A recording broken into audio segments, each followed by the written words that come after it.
আল্লাহ মায়ের গর্ভে দুটো সন্তান দিলেন, ওই সন্তান দুটো হলো জান্নাতি যুবকদের সরদার। আল হাসান আল হুসাইন সাইয়্যিদা শাবাবি আহলিল জান্নাহ। আল্লাহ নবী বলেন আমার ইমাম হাসান হযরত ইমাম হুসাইন হলো तमाम জান্নাতি নওজোয়ান তরুণ যুবকদের সরদার।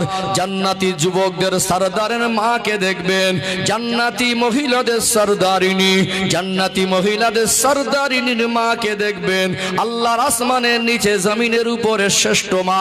পৃথিবীর ইতিহাসে যারা প্রথম ক্যাটাগরির প্রথম সারির আল্লাহর প্রিয় বান্দা বান্দি, এদের বাপ মার হিস্টোরি পড়ে দেখবেন এদের বাবা মার জীবনটা ছিল পবিত্র, আল্লাহর পছন্দের। আমার আল্লাহ ওই পবিত্র পরিবারে, পবিত্র জীবনে, পবিত্র উদারে, পবিত্র গর্বে আমার আল্লাহ দয়াময় নেক সন্তানের জায়গা করে দেয়। যারা বলুন না সুবহানাল্লাহ। আজকে আমরা যে নেক সন্তানের বাবা মা হব, আমাদের পরিবারের যে অবস্থা, আমাদের স্বামী স্ত্রীর জীবন জিন্দেগির আমলের যে অবস্থা, আমরা সেই পবিত্র জিনিসটা ধরে রাখতে পারিনি। কথা ঠিক বলছি না ভুল বলছি? চলুন আর একটা দৃষ্টান্ত তুলে ধরবো, এখানে একটু ভালো করে দেখবেন। খুব ছোট ছোট করে যদি বলি, একটা সময় মাটির ঘরে তালপাতার ছাউনির নিচে, খড়ের চালের নিচে এত জরাজীর্ণ হয়ে গেছে, পেপার না দিলে বর্ষায় পানি পড়তো। ওই ঘর কুলার ছিল না, এসি ছিল না, মার্বেল টাইলস ছিল না, ওই বাড়িতে চকচকে ঝকঝকে গিরিল লাগানো ছিল না, কাঁচ লাগানো ছিল না। মাটির ঘরে বসে বসে কোরআন খতম করা মা বোন পাওয়া যেত। ঠিক বলছি না ভুল বলছি? এখন খুব ভালো করে লক্ষ্য করে দেখেন, যে পরিমাণে আজ থেকে 30-40 বছর আগে সংখ্যায় মায়েরা নামাজি ছিলেন, বর্তমান সময়ে আছে। খারাপ সবাইকে বলবো না, এক পাল্লায় তুলি না, কিছু কিছু মা বোন আছে আলহামদুলিল্লাহ নামাজ আজও পড়ে, আজও পর্দা করে, কারিমের সঙ্গে তাদের জীবনের সম্পর্ক আছে। কিন্তু আজকে অধিকাংশ আমাদের মায়েরা নামাজ থেকে বিমুখ। কবে যে কোরআন শরীফ হাতে নিয়েছিল, প্রত্যেকটা বাবা মা এইটুকু দায়িত্ব পালন করেছে, জানে মেয়েকে বিবাহ দেওয়ার সময় জিজ্ঞাসা করবে যে কোরআন শরীফ পড়তে জানো কিনা। এই জন্য মেয়েটাকে কোরআন শরীফ শিখিয়েছে বটে, কিন্তু ওই মেয়েটা শ্বশুর বাড়ি আসার পর থেকে কয়েক বছর হয়ে যায় সংসার করে, কবে কোরআন শরীফ হাতে নিয়েছিল আর মনে পড়ে না। এখন সব মোবাইলেই ব্যস্ত, একটু হ্যাঁ দেন না। এখন সব কোনো মানুষ দেখবেন, এখন আমরা তো নামাজ কালাম পড়ছি, বাড়িতে পুরুষ মানুষ অনেক জায়গায় নামাজ কালাম পড়ে, কিন্তু সাধারণভাবে বাড়ির পরিবারের গার্জেনরা ঢিলা হয়ে গেছে, দায়িত্বহীন হয়ে পড়েছে। তার পরিবারে 5 জন 6 জন 7 জন মানুষ, এই 7 জনের মধ্যে এমনও পরিবার আছে একজনও নামাজ পড়ে না, আছে না? 7 জনের মধ্যে এমনও পরিবার আছে ওই 7 জনের মধ্যে একজন নামাজ পড়ে বটে আর 6 জন পড়ে না। ওই একজনটাকে না, তাদেরকে নামাজের তাগিদও দেয় না, যে যার মতো হয়ে গেছে। উপরান্ত বাড়ির মধ্যে সারাদিনে 20-30টা 40টা গালাগালি হয়, বাড়ির মধ্যে হিংসা হয়, বাড়ির মধ্যে ঝগড়া হয়, হয় না শুধু কোরআন তেলাওয়াত আর নামাজ। আমাদের এই শরীরটাকে পবিত্র রাখতে গেলে হালাল রুজি খেতে হয়, আমরা সেই হালাল রুজি বাদ দিয়ে হারাম জিনিসের মধ্যে ঝুঁকে যাচ্ছি। কথা ঠিক না বেঠিক? তাহলে আমাদের জীবন যদি পবিত্র না হয়, আমাদের পরিবারটা যদি পবিত্র না হয়, ওই পরিবার আল্লাহ নেক সন্তান দেবেন আশা করা বৃথা। কখনো কখনো আল্লাহ ব্যতিক্রম ভাবে দিয়েছেন। তবে পৃথিবীর ইতিহাস বলছে যত নবীরা এসেছিলেন প্রত্যেকটা ম্যাক্সিমাম নবীর বাবার মাকে দেখবেন তাদের জীবন ছিল পবিত্র। যত আল্লাহ ওয়ালারা এসেছিলেন প্রত্যেকটা আল্লাহ ওয়ালাদের জীবন দেখবেন তাদের বাপ আর মা জীবনটা ছিল পবিত্র। হযরত খাজা মাইনুদ্দিন চিশতি আজমিরি সানজারি রহমাতুল্লাহ আলাইহির নামটা ভারতবর্ষের মানুষ কোমর উপরে জানে না? আপনারা অজের মধ্যে শুনেছেন তিনি কম বেশি 90 লক্ষ মানুষকে ইমানের কলেমা পড়িয়ে মুসলমান করেছিলেন। বলুন না সুবহানাল্লাহ। একদিন খাজা মাইনুদ্দিন চিশতি আজমিরি সানজারি রহমাতুল্লাহ আলাইহি মা বলছেন, माइनुद्दीन तू जब दिन की दावत लेकर किसी कौम के पास जाता है, तेरे ज़ुबान पर इतना तासीर है, तू अगर कलेमा की दावत देता है वो कलेमा पढ़ लेता है। ये कामल सब कुछ तेरा नहीं है, ये कामल मेरा भी है। मैं तेरा माइनुद्दीन का माँ हूँ, जब तेरे को दूध पिलाई बगैर ओजू से एक मर्तबा तेरे को कभी दूध नहीं पिलाई। बोलो सुभान अल्लाह। বলছে মাইনুদ্দিন তুমি যখনই কোনো কওমের কাছে গিয়ে কলেমার বাণী পৌঁছাও, তোমার জবানে আল্লাহ এমন তাসির দিয়েছে মানুষ তোমার জবানের কলেমার বাণীটা শুনে কলেমা পড়ে মুসলমান হয়। বলুন না সুবহানাল্লাহ। তার মা বলছে মনে করো সবটা কি তোমার কামাল? না, সবটা তোমার কামাল না। আমি তোমার মা, ছোটবেলা যতবার তোমাকে দুধ পান করিয়েছি, আমি তোমার মা বিনা অজুতে কোনোবার তোমাকে দুধ পান করাইনি। জোরে বলবেন না? একটু জোরে হয় না? এমনি মনে হয় মায়ের দিন হয়ে গেল নাকি? কথা কি বুঝতে পারছেন নাকি? আজ আমাদের মায়েদের পবিত্রতা নষ্ট হয়ে গেছে, আমাদের ভিতটা টলমলে হয়ে গেছে।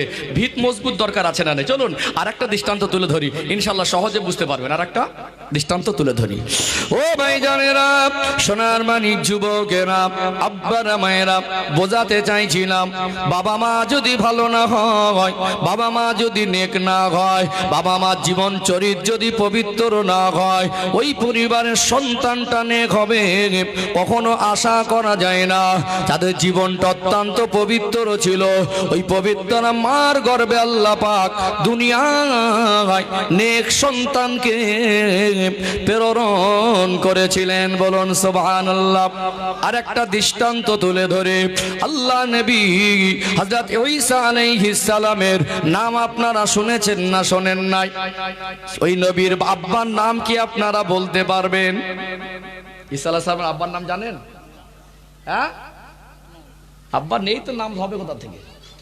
তানার আব্বা ছিলই না, তানার মার জীবনে একবারের বিবাহ হয়নি। একটা যুবতী তরুণী অবিবাহিত একটা মেয়ের গর্ভে বাচ্চা। দুনিয়ার বিজ্ঞানের গবেষণা বলছে এটা পসিবল, সম্ভব নয়, এটা সম্ভব নয়। একজন পুরুষ এবং নারীর মিলন দরকার, অর্থাৎ ফিজিক্যাল সম্পর্ক ছাড়া আজকে একটা নারী তো সন্তানের মা হতে পারে না, কিন্তু আল্লাহর কাছে অসম্ভব কিছু নয়। ইন্নাল্লাহা আলা কুল্লি শাইইন কাদির, নিশ্চয় আমার আল্লাহ সর্ববিষয়ে শক্তিমান, আল্লাহর কাছে অসম্ভব কিছু নেই। কিন্তু এখানে আমরা জানি ঈসা আলাইহিস সালামের বাবা ছিল না, মা ছিল। একটা যুবতী মেয়ের গর্ভে কেন আল্লাহ পাক একজন নবীকে পাঠিয়েছেন? এই প্রশ্নের উত্তর কি কোনোদিন আমরা খোঁজার চেষ্টা করেছি? এটা তো কোনো কারণ থাকবে, থাকবে না? এটা তো কোনো কারণ থাকবে। চলুন একটু কারণটা তুলে ধরি, আমাদের জীবনের ঘাটতিটা পূরণ হবে ইনশাআল্লাহ।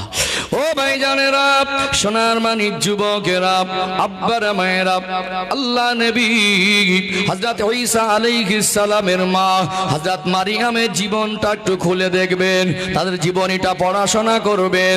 ঈসা আলাইহিস সালামের মা একটা অবিবাহিতা, একটা তরুণী যুবতী মেয়ে। ওই মেয়েটাকে আমার আল্লাহ কেন নবীর মা বানিয়েছিলেন একটু যদি শোনেন তো অবাক হয়ে যাবেন।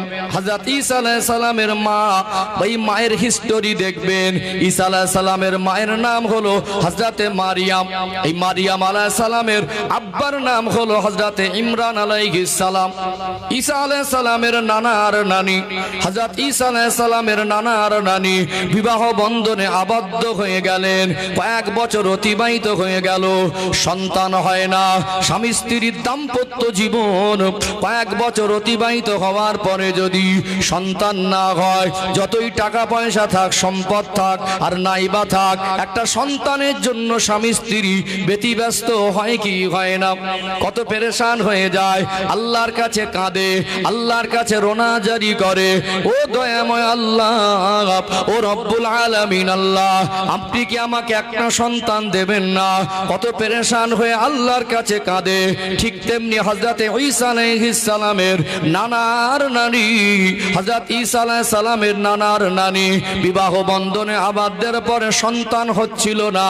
আল্লাহর কাছে কেঁদে কেঁদে দোয়া চেয়েছিলেন, আল্লাহ আমাকে যদি একটা সন্তান দিতেন, আমি আমার ওই সন্তানটাকে আপনারই ঘর বাইতুল মুকাদ্দাসের খাদেম বানিয়ে দিতাম। আল্লাহর কাছে একটা মান্নত বা ওয়াদা করেছিলেন।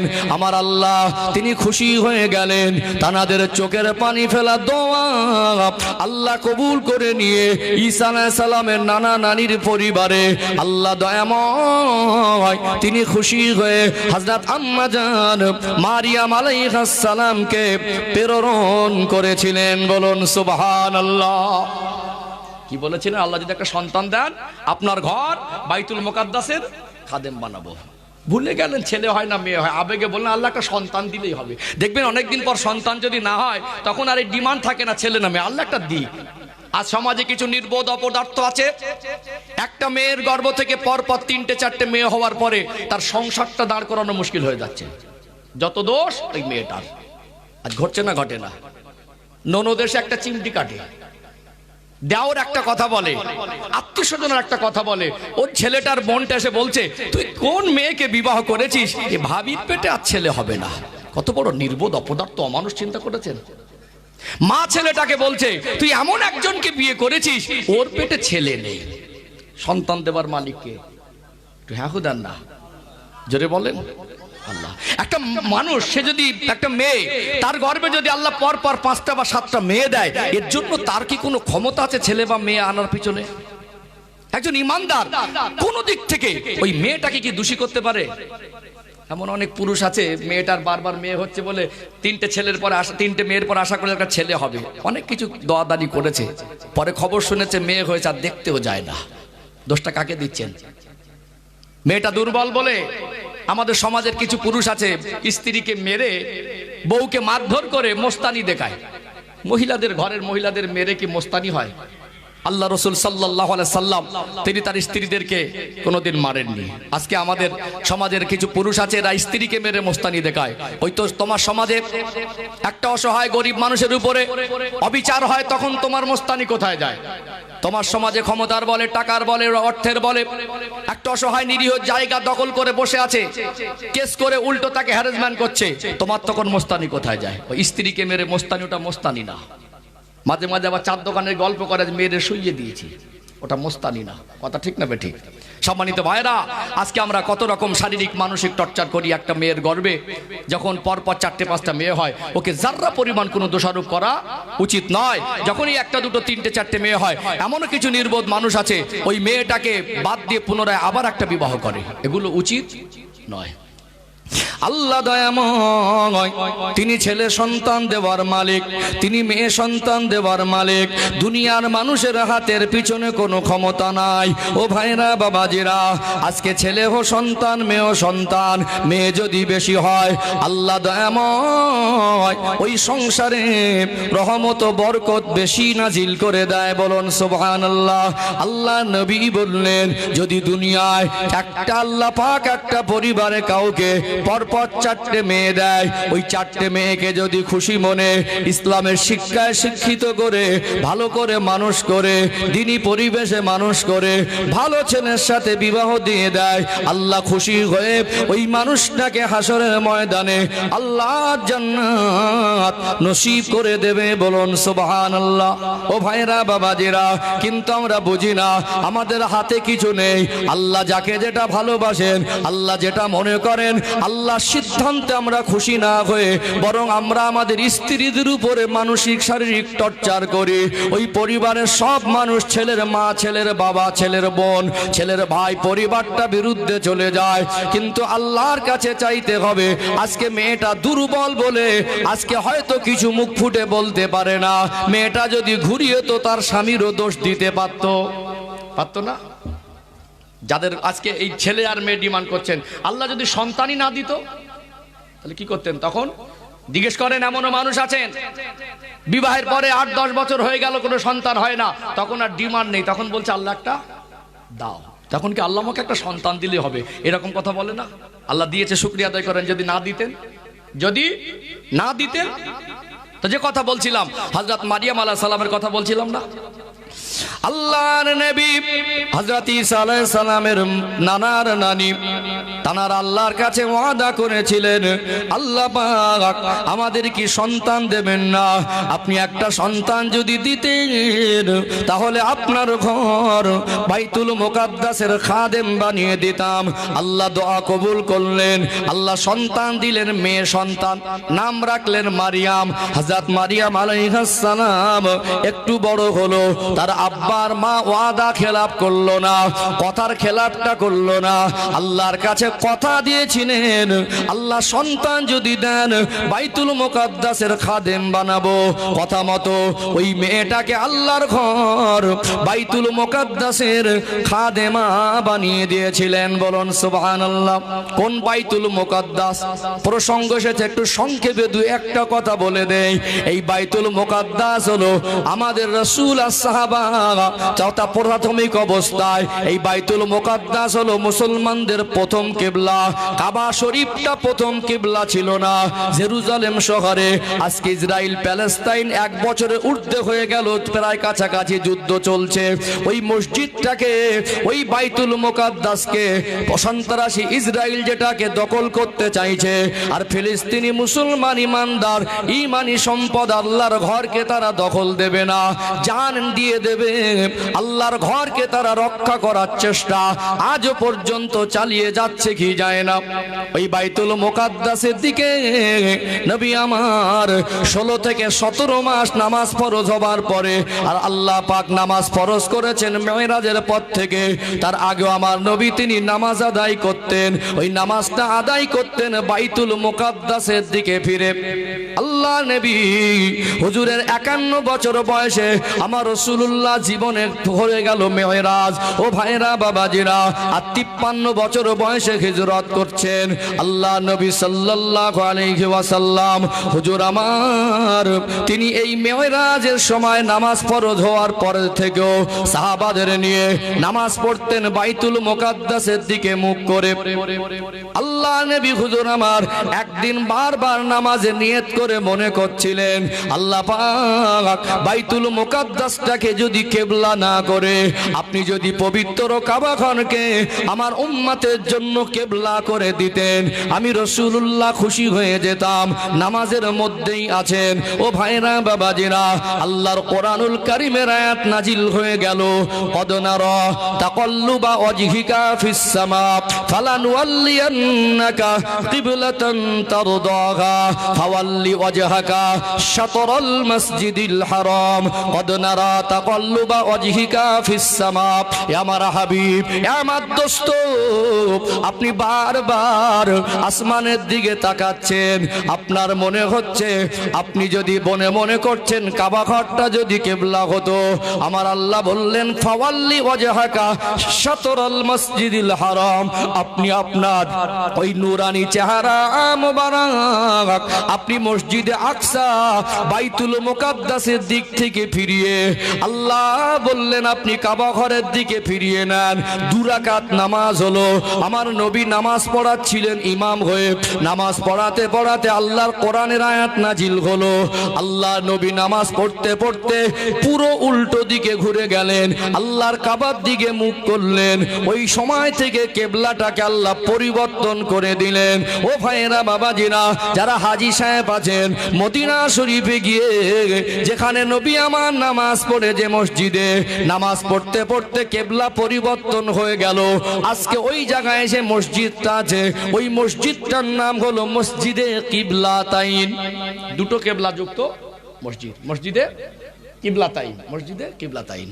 অতএব এই বাইতুল মুকাদ্দাস অর্থাৎ মসজিদ আকসা, যেটা কোরআন শরীফে বলা হয়েছে, যেটা মসজিদ আকসা ওটাই বাইতুল মুকাদ্দাস। এটা ছিল মুসলমানদের প্রথম কিবলা। মুসলমানদের আমার নবী মেরাজের রাতে সমস্ত নবীদের নিয়ে ওই মসজিদেই নামাজ আদায় করেছিলেন। বলুন না সুবহানাল্লাহ। সম্মানিত ভাইরা, এই মসজিদ নির্মাণ করেছিলেন হযরতে নবী সুলাইমান আলাইহিস সালাম জিনেদের দ্বারা। একটা ব্যতিক্রম মসজিদ, পৃথিবীতে ব্যতিক্রম মসজিদ হিসেবে একটা মসজিদ, মসজিদ আকসা। কারণ এই মসজিদে হারাম, এটা পৃথিবীর জমিনের সব থেকে উত্তম মসজিদ। এই মসজিদে 1 রাকাত নামাজে 1 লক্ষ রাকাত নামাজের সওয়াব। বলুন সুবহানাল্লাহ। মসজিদে নববী শরীফে 1 রাকাতের বিনিময়ে আল্লাহ খুশি হয়ে 50,000 রাকাতের সওয়াব দেয়। আর মসজিদে আকসায় 1 রাকাতের বিনিময়ে আল্লাহ পাক 25,000 রাকাতের সওয়াব দেয়। সব বেশি কম আছে না নেই? আছে না এই মসজিদ? অতএব সুলাইমান আলাইহিস সালাম এই মসজিদ নির্মাণ করছেন। লম্বা ঘটনা আমি সংক্ষেপে এসেছে বলে দিচ্ছি। এই মসজিদ নির্মাণ করলেন নবী সুলাইমান আলাইহিস সালাম। তো সুলাইমান আলাইহিস সালাম যখন নির্মাণ করছেন, জিনেরা কাজ করছেন। আল্লাহ পাক তাকে দুনিয়ার বাদশাহী দিয়েছিলেন। জিনেরা নবী সুলাইমান আলাইহিস সালামের তাবে ছিলেন, যা বলতো তাই শুনতো। এখন এই জিন জাতি মসজিদের কাজ করছে, রাজমিস্ত্রি মানুষ না, সব জিন জাতি। এমন সময় মসজিদের কাজটা পরিপূর্ণ হয়নি, একটু বাকি আছে। আল্লাহর হুকুম হয়ে গেল, আজরাইল লাব্বাইক ইয়া রব, যান আপনি গিয়ে হযরত নবী সুলাইমান আলাইহিস সালামের জানটা কবজ করেন। আজরাইল সালাম বলছেন, আল্লাহ আপনার ঘর করছে জিনেরা, সুলাইমান আলাইহিস সালাম লাঠি নিয়ে দাঁড়িয়ে আছেন। এই সময় যদি আপনার নবী জান কবজ হয়ে যায়, তাহলে মসজিদের কাজ জিনেরা যদি ছেড়ে দেয়, তাহলে মসজিদটা পরিপূর্ণ হবে না। আল্লাহ দয়াময় কোরআনুল কারীমে বললেন ফাইজা জাআহুম লা ইস্তাখিরুনা সাআতান ওয়া লা ইস্তাকদিমুন। বান্দা বান্দি যখন ইন্তেকালের সময় হয়ে যায়, মরণের যখন সময় হয়ে যাবে, সামান্য যাররা টাইম আগে পিছে করা হবে না। আল্লাহ পাক ডাক দিয়ে বললেন, ও মালিক, আমি আল্লাহর হুকুম পালন করা। হযরত আজরাইল সালাম আসলেন, হযরত নবী সুলাইমান আলাইহিস সালামের জান কবজ করে নিলেন, তিনি ইন্তেকাল হয়ে গেলেন। কিন্তু আমার আল্লাহ তানাকে ওই লাঠির উপরে ভর করে আমার আল্লাহ ইন্তেকালের পরেও দাঁড় করিয়ে রেখেছিলেন। জেনেরা বুঝতে পারে নাই যে নবী সুলাইমান আলাইহিস সালাম হায়াতে আছেন, ইন্তেকাল করেছেন। জেনেরা মসজিদের কাজটা পরিপূর্ণ করে দিলেন, যে লাঠির উপরে ভর করে হযরত নবী সুলাইমান আলাইহিস সালাম দাঁড়িয়েছিলেন, ওই লাঠির উপরে ভর করা অবস্থায় ছিলেন। মসজিদের কাজ সম্পূর্ণ হয়ে গেল, ওই লাঠিটা আল্লাহ উই পোকা লাগিয়ে দিলেন। লাঠিটা যখনই পড়ে গেল, হযরত নবী সুলাইমান আলাইহিস সালাম জমিনে ঢলে পড়লেন। আল্লাহ যদি ইচ্ছা করেন, আল্লাহর কাছে অসম্ভব কিছু নয়।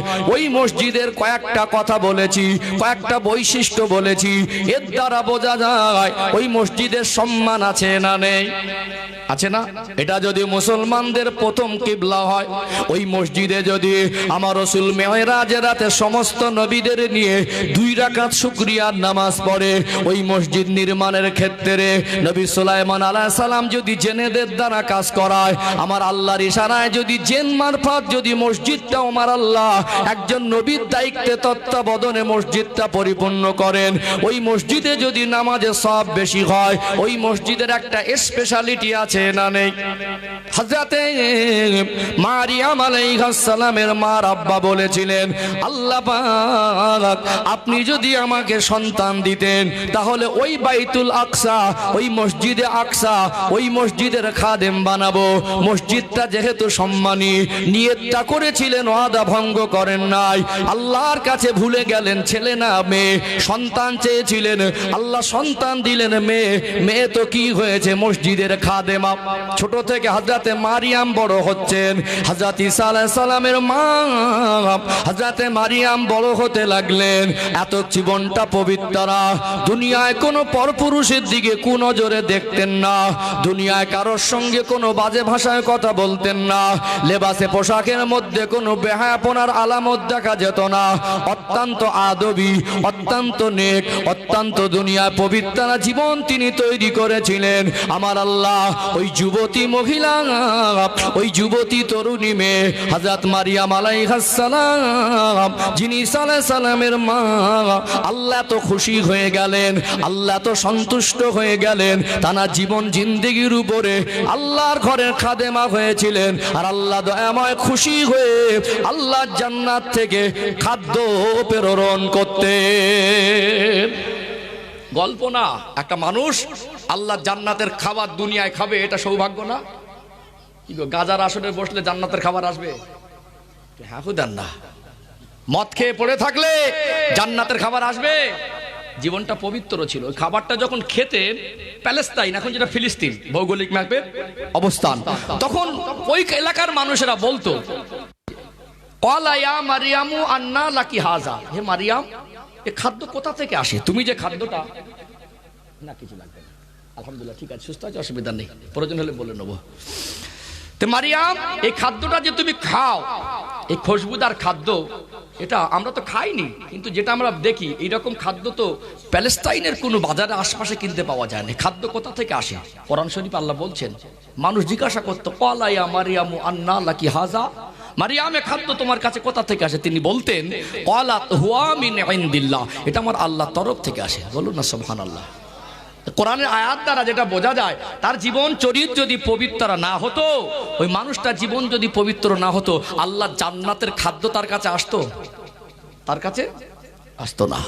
ও ভাইজানেরা, সোনার মানিক যুবকেরা, আব্বার মায়েরা, যুবতী মেয়ে অবিবাহিতা, আমার আল্লাহ ওই সময় মনে করলেন একজন নবীকে দুনিয়ায় প্রেরণ করা দরকার। একজন নবী দুনিয়ায় প্রেরণ করবেন, নবীর মা কে হবে? এই নবীর রূহটাকে কোন মায়ের গর্ভে জায়গা করে দেব?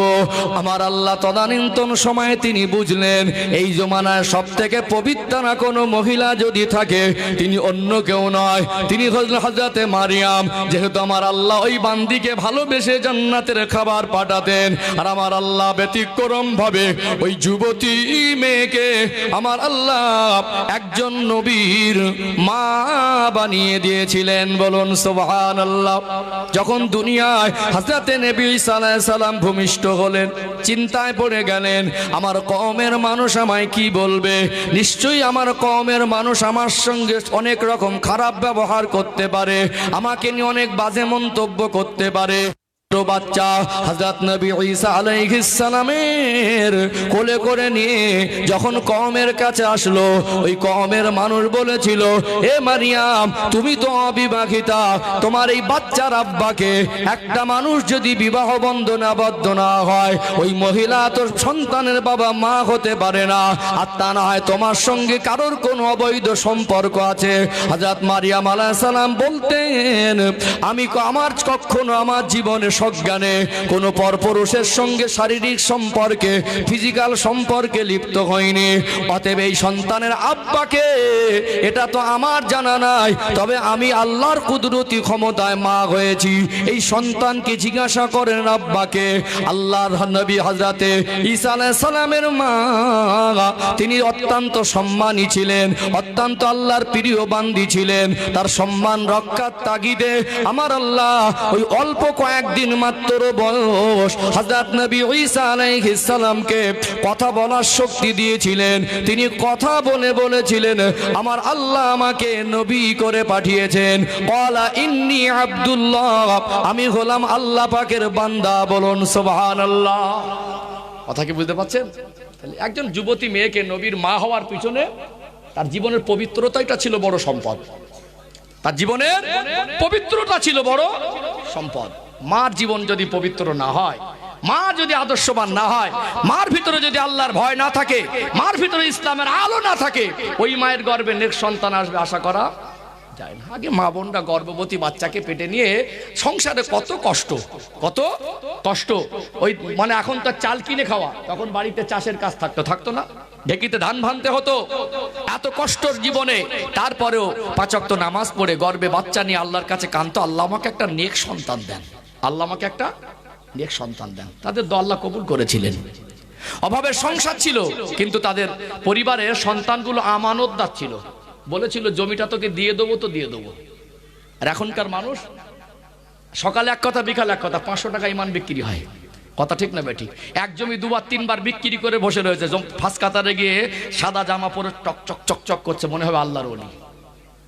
আগেকার মায়েদের মনে, বাবাদের মনে আল্লাহ একটা ভয় পেতে ছিল না? কথা ঠিক না বেঠিক? তারা কোরআন খতম করতো গর্ভে বাচ্চা নিয়ে, আমার পেটে বাচ্চা, আমি এই অবস্থা একবার কোরআন খতম করব। এখন তো আমার মা বোনরা সিরিয়াল খতম করছে, এখন তো আপডেট। সন্তান ভালো হবে কি করে? আমাদের গোড়া ভালো না। কিছু কিছু লেবু আছে দেখবেন উপরটা খুব চকচকে, ভিতরের ওর প্রজাতি, ওর ভিতরে একটা বৈশিষ্ট্য, যত ভালো জায়গায় লাগান ওই জিনিসটার ওর যে টক জাত যদি হয় কি হবে, উপর থেকে যত চকচকে লাগুক ভিতরের স্বাদটা পাল্টাবে না। কিছু কিছু ফল আছে দেখবেন দেখতে ভালো না, কিন্তু খেতে ভালো। বাপজিরা ভাইরা, এখন আমার মা বোনরা ঘরে সিরিয়াল খতম করছে, গর্ভবতী মা মেলা দেখতে যাচ্ছে।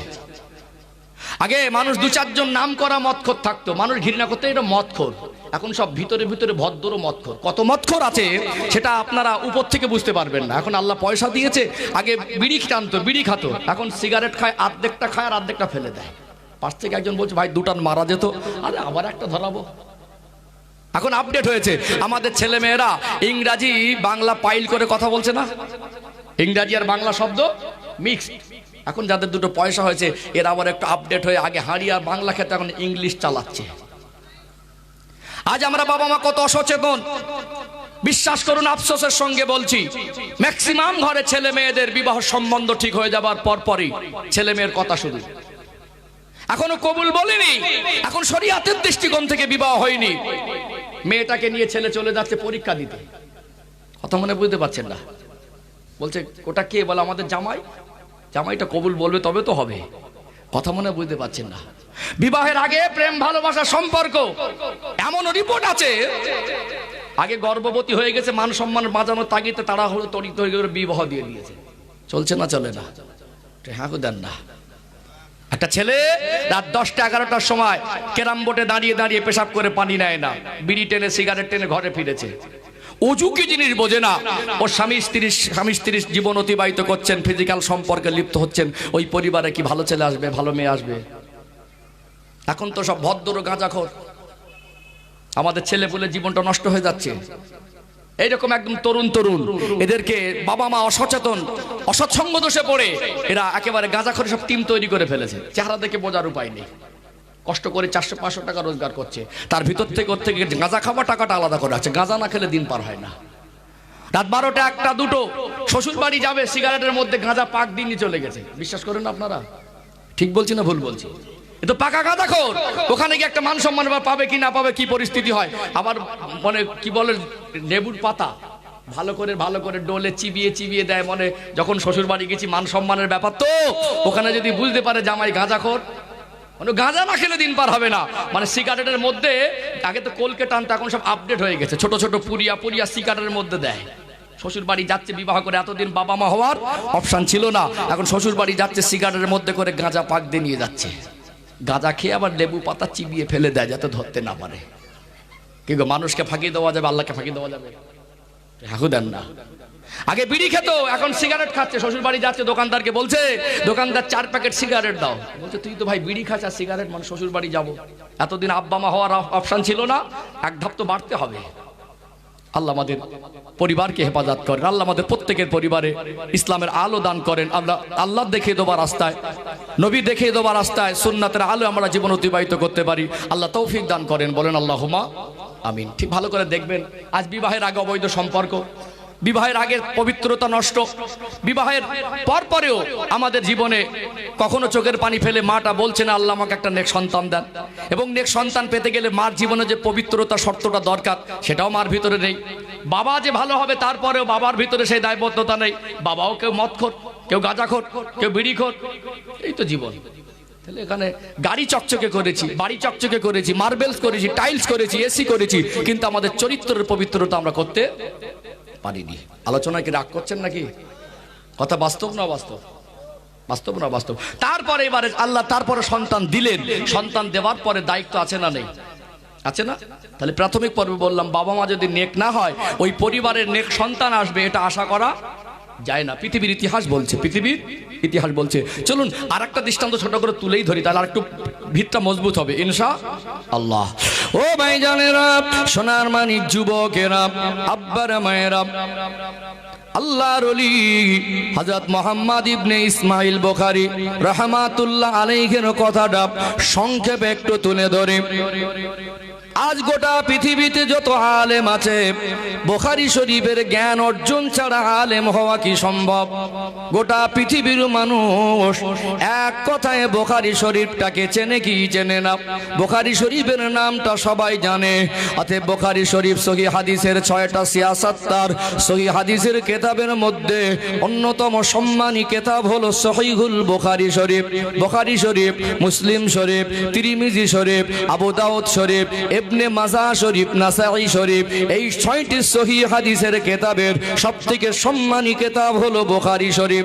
এই বুখারী শরীফ যিনি লিখেছেন তার নাম হলো মুহাম্মদ, আমার নবীর নাম হলো হযরত মুহাম্মদ সাল্লাল্লাহু আলাইহি সাল্লাম। আর বুখারী শরীফের লেখক তার নামটাও আমার নবীর নামে নাম। তার আব্বার নাম হলো ইসমাইল, মুহাম্মদ ইবনে ইসমাইল বুখারী রাহমাতুল্লাহ আলাইহি। পৃথিবীতে কত মানুষ ছিল, কিন্তু বুখারী শরীফ শরীফের লেখা হওয়াটা কি সৌভাগ্যের ব্যাপার কি ব্যাপার নয়? কত বড় সৌভাগ্য, কত বড় আল্লাহর ওলি, কত বড় আল্লাহর মাহবুব। প্রত্যেকটা হাদিস লেখার আগে উযু করেছেন, 2 রাকাত নামাজ পড়েছেন, মোরাকাবা হালাতে বসেছেন। আমার রাসূলুল্লাহর তরফ থেকে ইশারা যতক্ষণ না পেয়েছেন ওই হাদিসটা বুখারী শরীফের হাদিসের মধ্যে লিপিবদ্ধ করেন নাই। কত বড় আল্লাহর মাহবুব ছিলেন।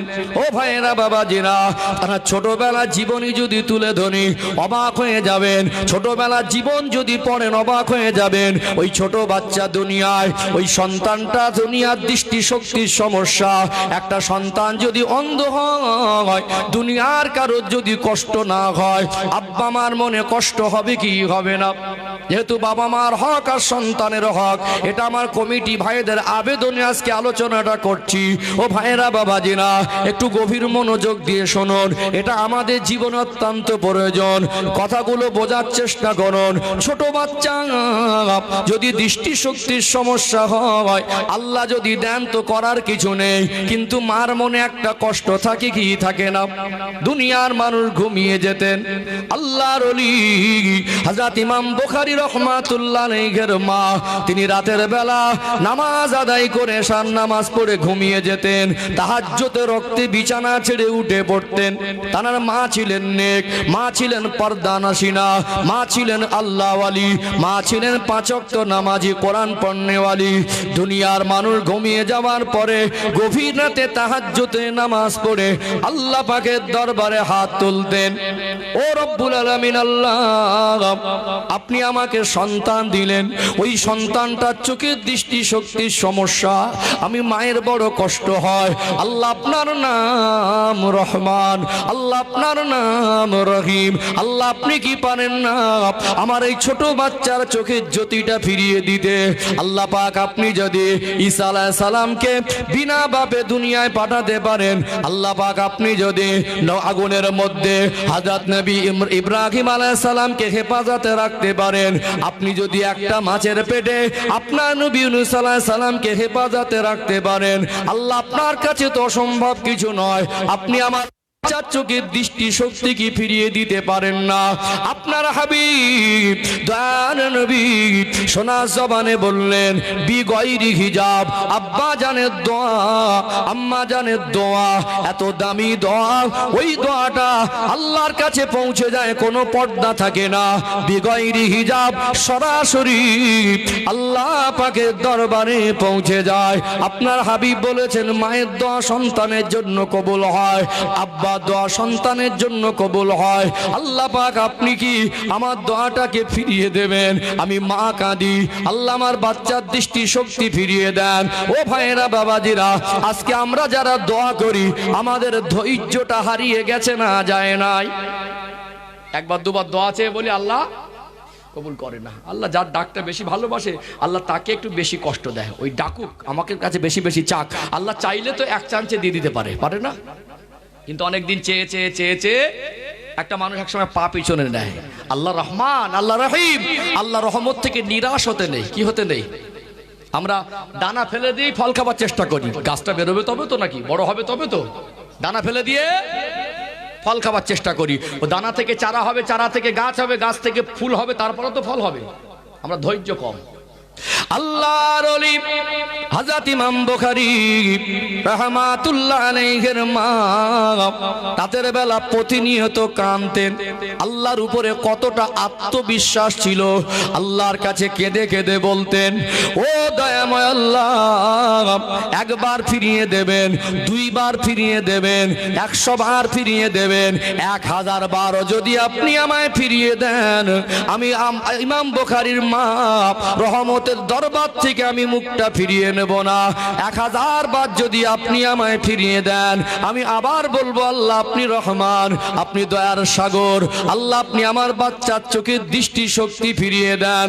আল্লাহ আপনি ছাড়া আর কেউ ওই চোখের দৃষ্টি শক্তি ফিরিয়ে দিতে পারবে না। একটা মানুষের চোখের দৃষ্টি শক্তির সমস্যা হলে ডক্টরকে বলবেন, আমি চশমা নেব না, চোখের জ্যোতি ফিরিয়ে দেন। ডক্টরের কি ক্ষমতা আছে? চশমা দিতে পারে, চোখের জ্যোতি ফিরিয়ে দিতে পারে না। আমার আল্লাহ চাইলে ওটা পারবে কি পারবে না? মার চোখের পানিটা আল্লাহর কাছে পছন্দ হয়ে গেল। মা দোয়াটা আল্লাহ কবুল করে নিয়ে ওই ছোট বাচ্চার চোখের জ্যোতিটাকে আমার আল্লাহ ফিরিয়ে দিয়েছিলেন। জোরে বলেন না, নারায়ে তাকবীর। বন্ধন ব্যাংকের ওই লোনের গ্রুপের হেড, ওই মার দোয়া মনে হয় তাড়াতাড়ি কবুল হবে নাকি? কথা মনে বুঝতে পারছেন না। কিছু কিছু মা বোন আছে এত হায়া লজ্জা কমে গেছে, সাবালক ছেলে, ওই ছেলের সামনে পেটে পিঠে কাপড় থাকে না। কি গো, ঠিক বলছি না ভুল বলছি? একটা ঘরে সাবালক ছেলে আছে, যে ছেলেটা 14-15 বছর বয়স, তার সামনে মার অন্তত একটু আদর থাকবে কি থাকবে না? ও পেট পিঠ সব দেখা যায়। এখন তো আবার মডার্ন আর ফ্যাশনগিরি দেখাতে গিয়ে পর্দার বিধানটাকে সীমালঙ্ঘন করে আজ বিয়ে বাড়ির চিত্রগুলো দেখবেন, বিয়ে বাড়িতে বরযাত্রী সব 50-50 হয়ে গেছে। মহিলা পুরুষ সাজসজ্জা দেখে মনে হবে না যে পুরুষ মানুষের বিয়ে, মানে মনে হবে না যেটা মুসলমানের ঘরের বিয়ে। এখন তো আগে তো ঘরে টুকটাক গান বাজনা নাচানাচি হতো, হুজুররা প্রতিবাদ করে, ইমাম মসজিদে জুমার দিন কায়দা করে বলে মান সম্মান বাঁচানোর তাগিদে ঘরে গান বাজায় না, বাড়িতে গান বাজানো বন্ধ হলে গাড়িতে গান বাজানো বন্ধ হয়নি। হয়েছে কি?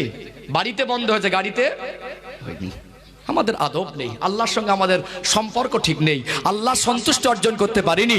একটা মা চোখের পানি ফেলে দোয়া করেছে, ওই দোয়া কবুল করে আল্লাহ বাচ্চাকে শুধু চোখের জ্যোতি ফিরিয়ে দেয়নি, আল্লাহ তাকে ইমাম বুখারী বানিয়ে দিয়েছেন। জোরে বলবেন না। কদিন দোয়া করেছেন? আমরা তো সব বদদোয়া করতে পারি।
ব্যক্তিদের কাছে আমাদের উচিত হলো, আমাদের আদব হলো তার পাশে গিয়ে জোরে কথা না বলা, বেশি চেঁচামেচি না করা, বেশি কান্নাকাটি না করা।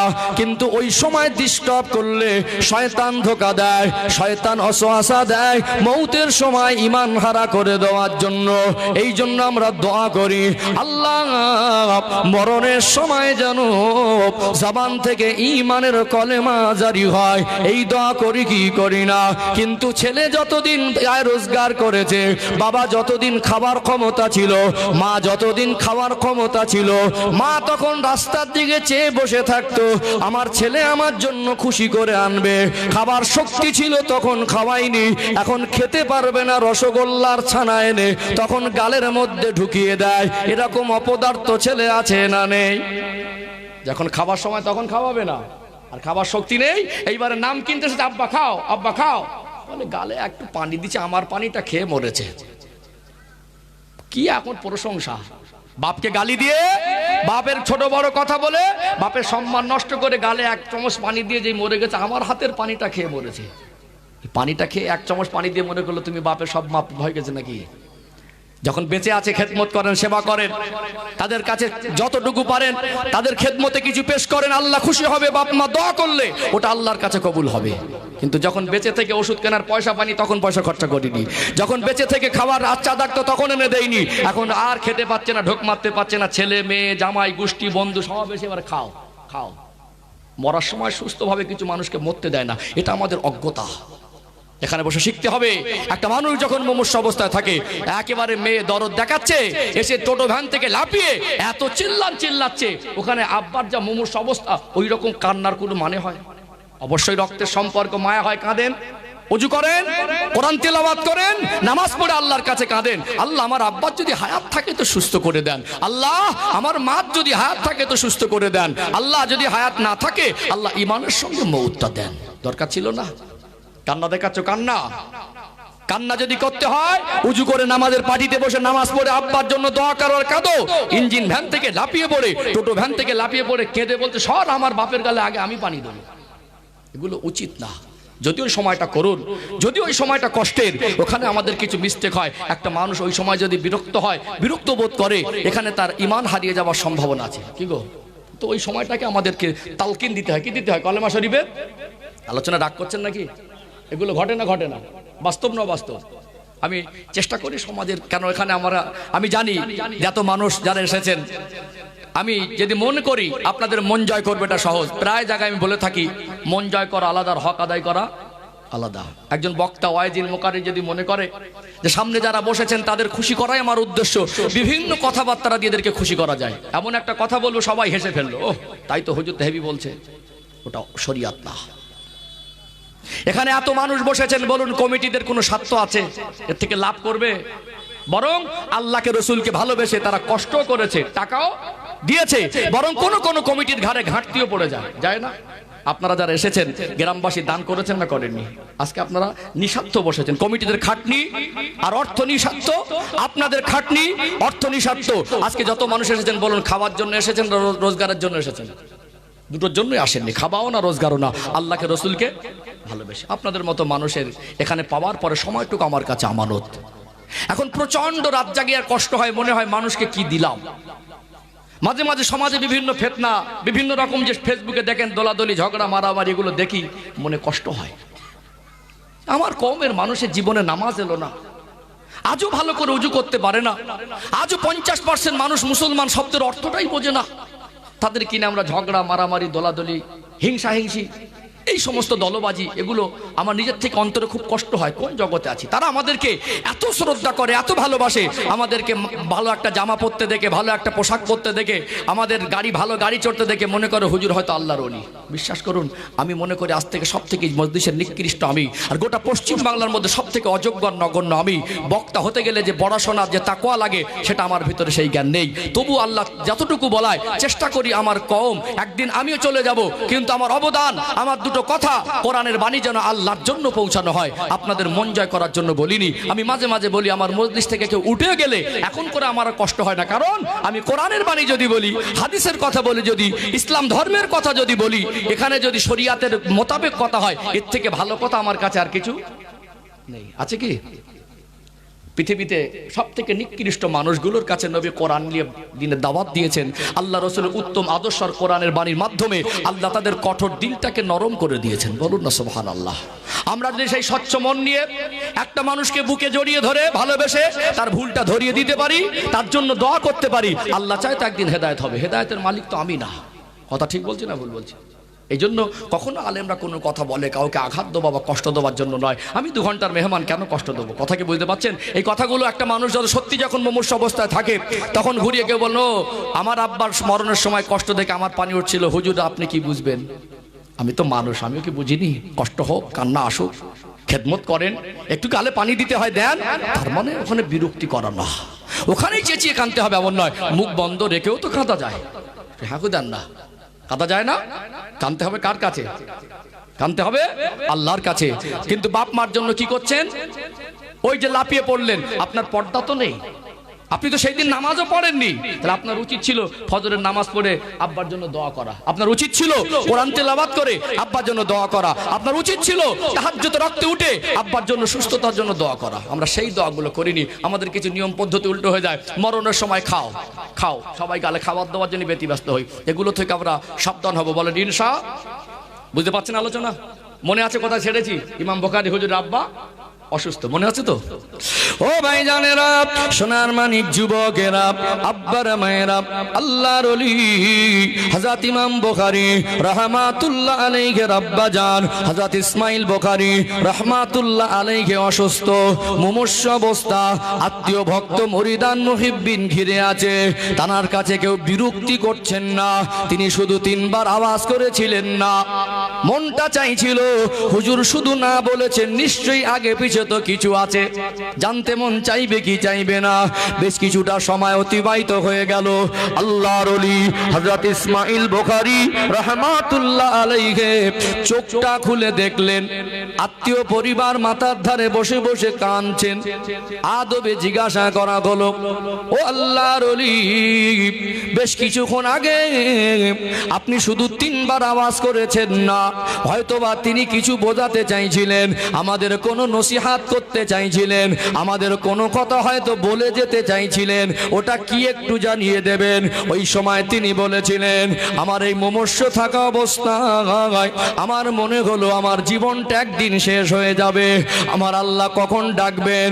আজ যদি এই মুহূর্তে আমার আল্লাহ মওত দেন, তাহলে আমার এই জীবনে আমি যা করেছি টোটাল এই জীবনের হিসাব দেওয়ার জন্য আল্লাহর সামনে দাঁড়াতে হবে।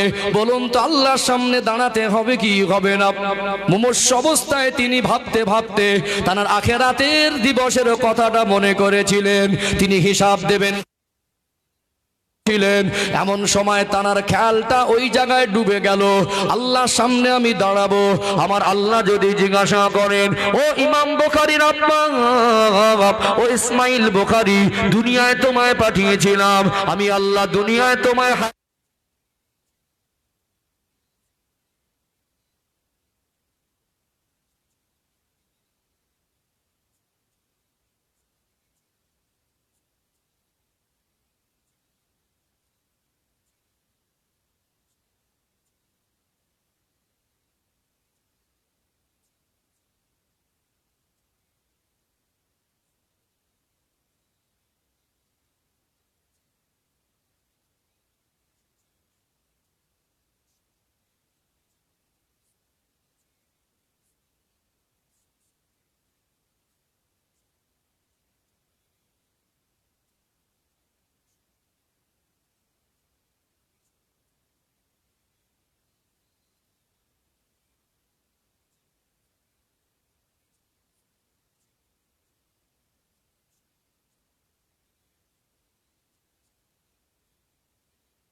স্বামী তার হালাল রুজি ভক্ষণ স্ত্রীর দোয়া আল্লাহ সহজে কবুল হয়। জোরে বলুন সুবহানাল্লাহ। আজকে আমরা এই বন্ধনের লোনে সব ডুবে গেছি, কি গো ডুবে গেছি না? ভাবি না আমাদের বৈশিষ্ট্য কি? আমরা ইমানদার, বিশ্বাস করুন সংখ্যায় কম হলে আজও মানুষ আছে। আমরা আমাদের পরিচয়টুকু হারিয়ে ফেলেছি। আমরা কোন ইমানদার? একটা মানুষ আল্লাহ যদি অসন্তুষ্ট হয়ে, নারাজ হয়ে, নাখোশ হয়ে কোন এলাকায় গজব দেন, আল্লাহ কখনো কখনো রহমতের পানি যদি বর্ষণ করে দেন, আমরা বলি খরা হয়েছে, বলি না? বলি কি বলি না? একটা মানুষ কতটা লম্বা হতে পারে? দাঁড়িয়ে যদি দোয়া চান, চোখ আর জমিনের মাটির দূরত্ব 5 ফুট কম বেশি হবে। আর বসে যদি দোয়া চান, চোখ আর জমিনের দূরত্বের মাটি 3 ফুট কম বেশি হবে। হবে কি হবে না? এই ইমানদার মানুষ এ যদি হালাল রুজি উপার্জন করে, 5 ওয়াক্ত নামাজ পড়ে, দুনিয়া আল্লাহ রসুলের কথা মতো জীবন যাপন করে, এই মানুষটা দাঁড়িয়ে কাঁদবে আর বসে কাঁদবে। এর চোখের পানিটা 5 ফুট আর 3 ফুট উপর থেকে জমিনে পড়ার আগে কয়েক হাজার ফুট উপর থেকে আল্লাহ রহমতের পানিটা জমিনে এসে যায়। জোরে বলবেন না? আজকে আমরা ভুলে গেছি আমাদের পরিচয়। আজ থেকে 30-40 বছর আগের চিত্র। আমার এই ডাইনে বামে অনেক মুরব্বী বাবাজি বসে আছেন, আমার সম্মানের পাত্র। আমার বয়স আবার 38 কম বেশি হবে। এখন আমার এই 38 বছর কম বেশি বয়সে আমি তো 50 বছর আগের জিনিস আমি সাক্ষী না। আজও পর্যন্ত আপনারা যারা মুরব্বী আছেন আমার কথা একমত হবেন। একটা সময় এই রহমতের পানি বন্ধ হয়ে গেলে মানুষ ময়দানে গিয়ে কেঁদেছে, চোখের পানি ফেলেছে, আর পানি সাথে করে নিয়ে ঘরে ফিরেছে। এরকম ইতিহাস আছে না নেই? একটু হাহুদান না, আছে না নেই? ঢোলা এলাকা মানে ফকির সাহেব হুজুর, আমি পাশে কালকে ঢোলাতেই কালকে মাহফিল করেছি, দক্ষিণ জনার্দনপুর পাশেই, কালকে ওখানে এসেছিলাম। তো সম্মানিত ভাইরা বলুন, এরকম ইতিহাস আছে না নেই? আছে না? তাদের ঘর কি খুব ভালো ছিল? তারা মাটির ঘরে থেকেছে, সুদ আর ঘুষের টাকা নিয়ে তারা মার্বেল দিয়ে পাকা ঘর করার স্বপ্ন দেখিনি। তারা ফ্যান চেয়ে, আমানি চেয়ে, বিবি আর বাচ্চার মার মুখে হাত তুলে দিয়েছে। তারা বন্ধনের ব্যাংক খুঁজতে যায়নি। হিসাব যদি বলে আমাদের থেকে তার অভাব বেশি ছিল, আমাদের থেকে তাদের অর্থের দরকারটা বেশি ছিল, কিন্তু তারা যখন যায়নি, আমাদের অর্থের দরকার তাদের মতো নেই, আমরা যাচ্ছি মানে কি তাদের থেকে আমাদের ঈমান দুর্বল না? একটু হ্যাঁ দেন না, রেসপন্স দেন। আজকে দেখুন আলেম বেড়েছে, বক্তা বেড়েছে, নামাজি বেড়েছে। গ্রামে একটা হাজি সাহেব থাকলে কত সম্মান, এখন হাজি বেড়ে গেছে, বিচারক বেড়েছে, পণ্ডিত বেড়েছে, বিদ্বান বেড়েছে, ইসলামিক স্কলার বেড়েছে। আজকে আল্লাহ না করুক, আল্লাহর কাছে দোয়া করি আল্লাহ যেন আযাব গজব না দেন। যদি এরকম কোনো পরিস্থিতি হয়, আমরা গিয়ে কাঁদবো আর পানি দিয়ে দেবে, এই ভরসাটুকু কমজোর হয়ে গেছে না যায়নি? 50 বছরে ঘর বাড়ি, জামা কাপড়, খাদ্য খোরাক সব আপডেট করেছি, কিন্তু অন্তরে আল্লাহর সঙ্গে সে সম্পর্কের ভালোবাসার জায়গাটা আমাদের আপ ডাউনটা বেশি হয়ে গেছে। কথা ঠিক না বেঠিক? এটা খুব গভীরভাবে বুঝতে হবে, তবেই বোঝা যাবে। একটা মানুষ যদি হালাল রুজি না খায়, সজ্ঞানে যদি হারামের সঙ্গে জুড়ে যায়, হারাম করে দোয়া আল্লাহর দরবারে কবুল হওয়া শর্তের মধ্যে পড়ে না। কবুল হতে গেলে কি খেতে হবে? কি খেতে হবে?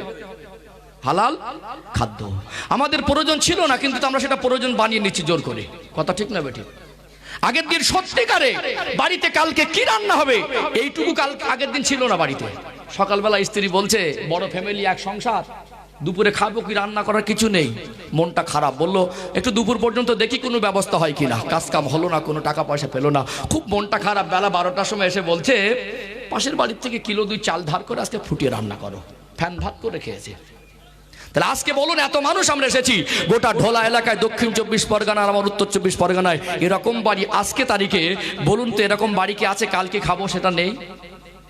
একটু হাঁকু দেন না।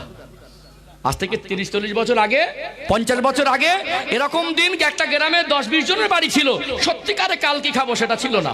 কিন্তু আজকে একটা মানুষ খুঁজে পাবেন না যে কালকে খাবো সেটা নেই। কিন্তু আমরা তারপরে সুদ ঘুষের মধ্যে জুড়ে গেছি না যাইনি? একটু হাঁকু দেন না। এখন লটারি কাটতে যাচ্ছি। কি কাটতে যাচ্ছি? লটারি কাটতে যাচ্ছি।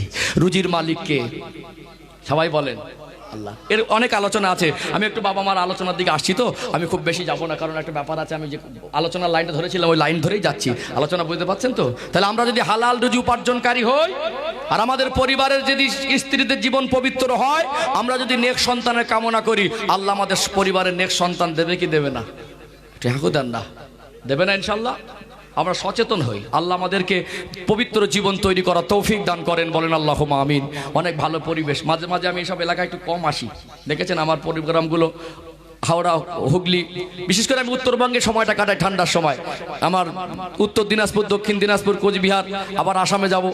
মালদা জেলাটা আমার একটা ফেভারিট জায়গা, খুব ভালোবাসার মানুষ আমাকে ভালোবাসে, ভালো কথা বলে তৃপ্তি পাওয়া যায়। বড় বড় মাহফিলে শিক্ষিত মানুষও থাকে, গুছিয়ে কথা বললে বোঝে। কিছু কিছু এলাকায় গিয়ে সুর টানের পাগল, কোরআন হাদিস বোঝার মেজাজ নেই, শুধু সুর দাও, গজল বলো, পাগল হয়ে যাবে। আমি সুরেরও বিরোধী না, গজলের বিরোধী না, আমি নিজে শুদ্ধ কথা বলি, কিন্তু আমাদের উদ্দেশ্য তো কোরআন হাদিস বোঝা, আমাদের উদ্দেশ্য তো জীবনে ঘাটতি পূরণ করা, আমার উদ্দেশ্য তো আল্লাহকে সন্তুষ্ট করা। কথা ঠিক না বেঠিক? এই জন্য কিছু কিছু পরিবেশে কথা বলে তৃপ্তি পাওয়া যায়। আলহামদুলিল্লাহ আজকে বহু মানুষ এসেছেন, ভাবছিলাম ফার্স্ট টাইম দেবে কি হয়, এতগুলো মানুষ এসেছেন, একটু প্রাণ ভরে তাকবীর দান তো, নারী তাকবীর। এটা একটা আলাদা জিনিস, সব জায়গায় নেই। কোন জায়গায় দরুদ শরীফ পড়ার থেকে ঘাম ঝরে যায়, এত করে বলে মুখ খোলে না। কোন এলাকায় এই সুবহানাল্লাহ বলতে বলেও বলে না। কিছু কিছু জায়গায় দাদা হুজুর কেবলা তৈরি করা বাগান, কি বলেন? এই যে তৈরি করা বাগান, এর ভিতরে একটা তাকবীরের ভিতরে একটা আলাদা মাধুর্য থাকে। একটু প্রাণ ভরে আওয়াজ দেন তো, নারী তাকবীর। আলহামদুলিল্লাহ, আলহামদুলিল্লাহ, আরেকটু প্রাণ ভরে নারী তাকবীর। সিলসিলায়ে হক মুজাদ্দিদে জামান আহলে সুন্নাত ওয়াল জামাত, নারী তাকবীর। ফটিকবেড়িয়া, মাঝের পাড়া, গ্রামবাসী বিন্দু, এ মাহফিলের কমিটির সাহেবানগণ, আজকে মাহফিলের শ্রোতাগণ, নারী তাকবীর। আলোচনা বুঝতে পারছেন তো? পরে ভাইটাল কিছু কথা বলবেন ইনশাআল্লাহ। চলুন, একটু দরুদ শরীফ না পড়লে মজলিসের হক আদায় হয় না, আর রহমত বর্ষণও হয় না। এই জন্য সংক্ষিপ্ত আকারে একবার দুবার দরুদ শরীফ পড়ে নিয়ে আমি মূল আলোচনায় ফিরে আসবো। সময় তো হয়ে আসছে, আর এই সময়টা যতটুকু পারি শেষের দিকে একটু গুরুত্বপূর্ণ কথাগুলো তুলে ধরবো ইনশাআল্লাহ। একবার মহব্বতে দরুদ শরীফ, আল্লাহুম্মা সাল্লি আলা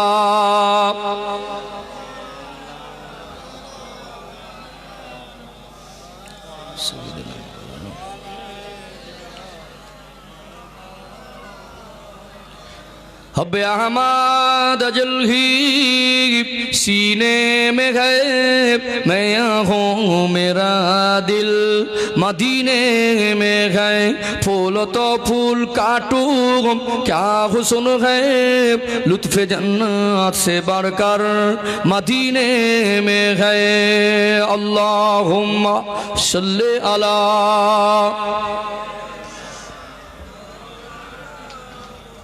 व अला अली सय्यदिना।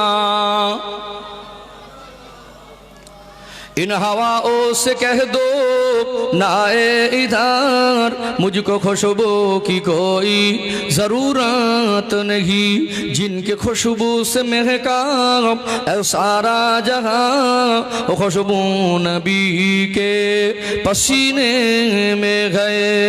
अल्लाहुम्मा सल्ली अला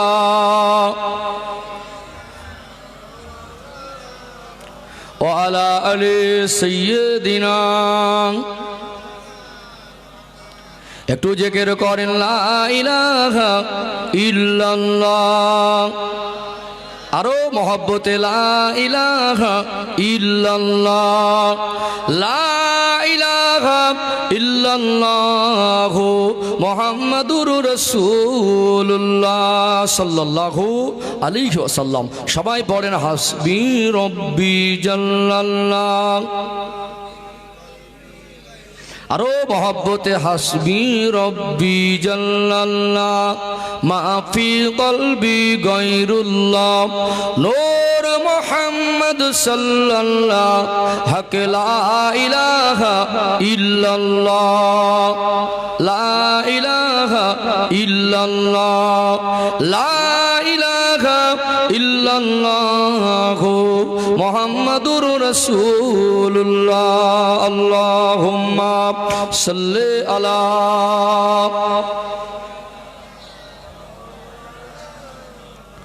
ওয়া আলা আলি সাইয়্যিদিনা।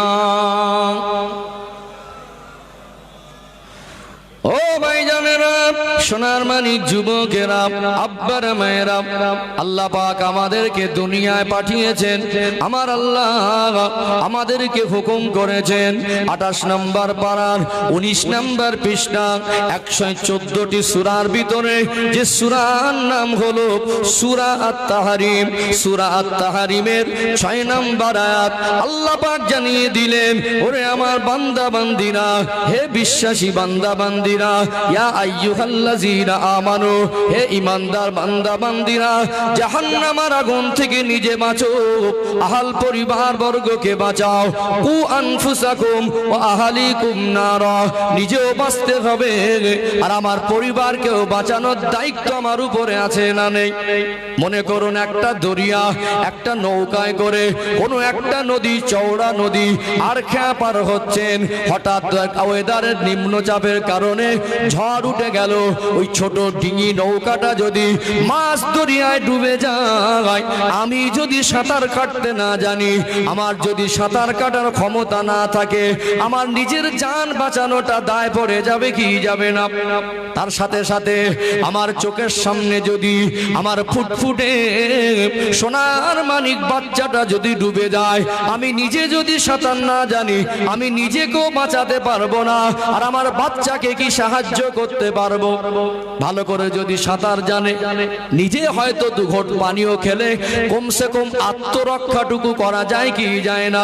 তার সামনে যদি তার সোনার মানিক কলিজার টুকরা বাচ্চাটা হাবুডুবু খায়, আব্বা হয়ে মা হয়ে সহ্য করতে পারবে না, ক্ষণেকের জন্য সাহারা হয়ে একটু উঁচু করে ধরে রাখা যাবে কি যাবে না? এই জন্য প্রত্যেকের নামাজি হতে হবে। কি হতে হবে? পরেশগার হতে হবে, বাবা মাকে দায়িত্ববান হতে হবে। আল্লাহ নিজেকে ভালো হতে বলেছেন, জাহান্নাম থেকে বাঁচতে বলেছেন, আহল পরিবার বর্গকে বাঁচাতে বলেছেন। নিজে যদি হাজী হই, নিজে যদি দানি হই, নামাজি হই, হজ যাকাত কুরবানি জিকির আজকার আল্লাহর হুকুমগুলো পুঙ্খানুপুঙ্খানুরূপে পালন করি, ছেলে মেয়ের হক যদি আদায় না করি, জান্নাতে যাওয়া যাবে না। ও ভাইরা বাবাজিরা, আল্লাহ পাক যখন আমাদেরকে সন্তান দেন, আজ সমাজে পরিবর্তন হয় না কেন? এত বেনামাজি কেন? এত পর্দানাসী না, এত বেপর্দা কেন? এত গাঁজাখোর মদখোর কেন?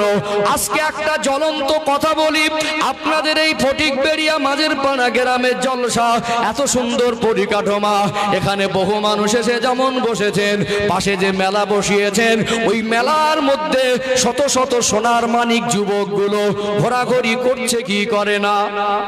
করছে কি করে না? আচ্ছা, ওদেরকে এখানে আনা সম্ভব হবে?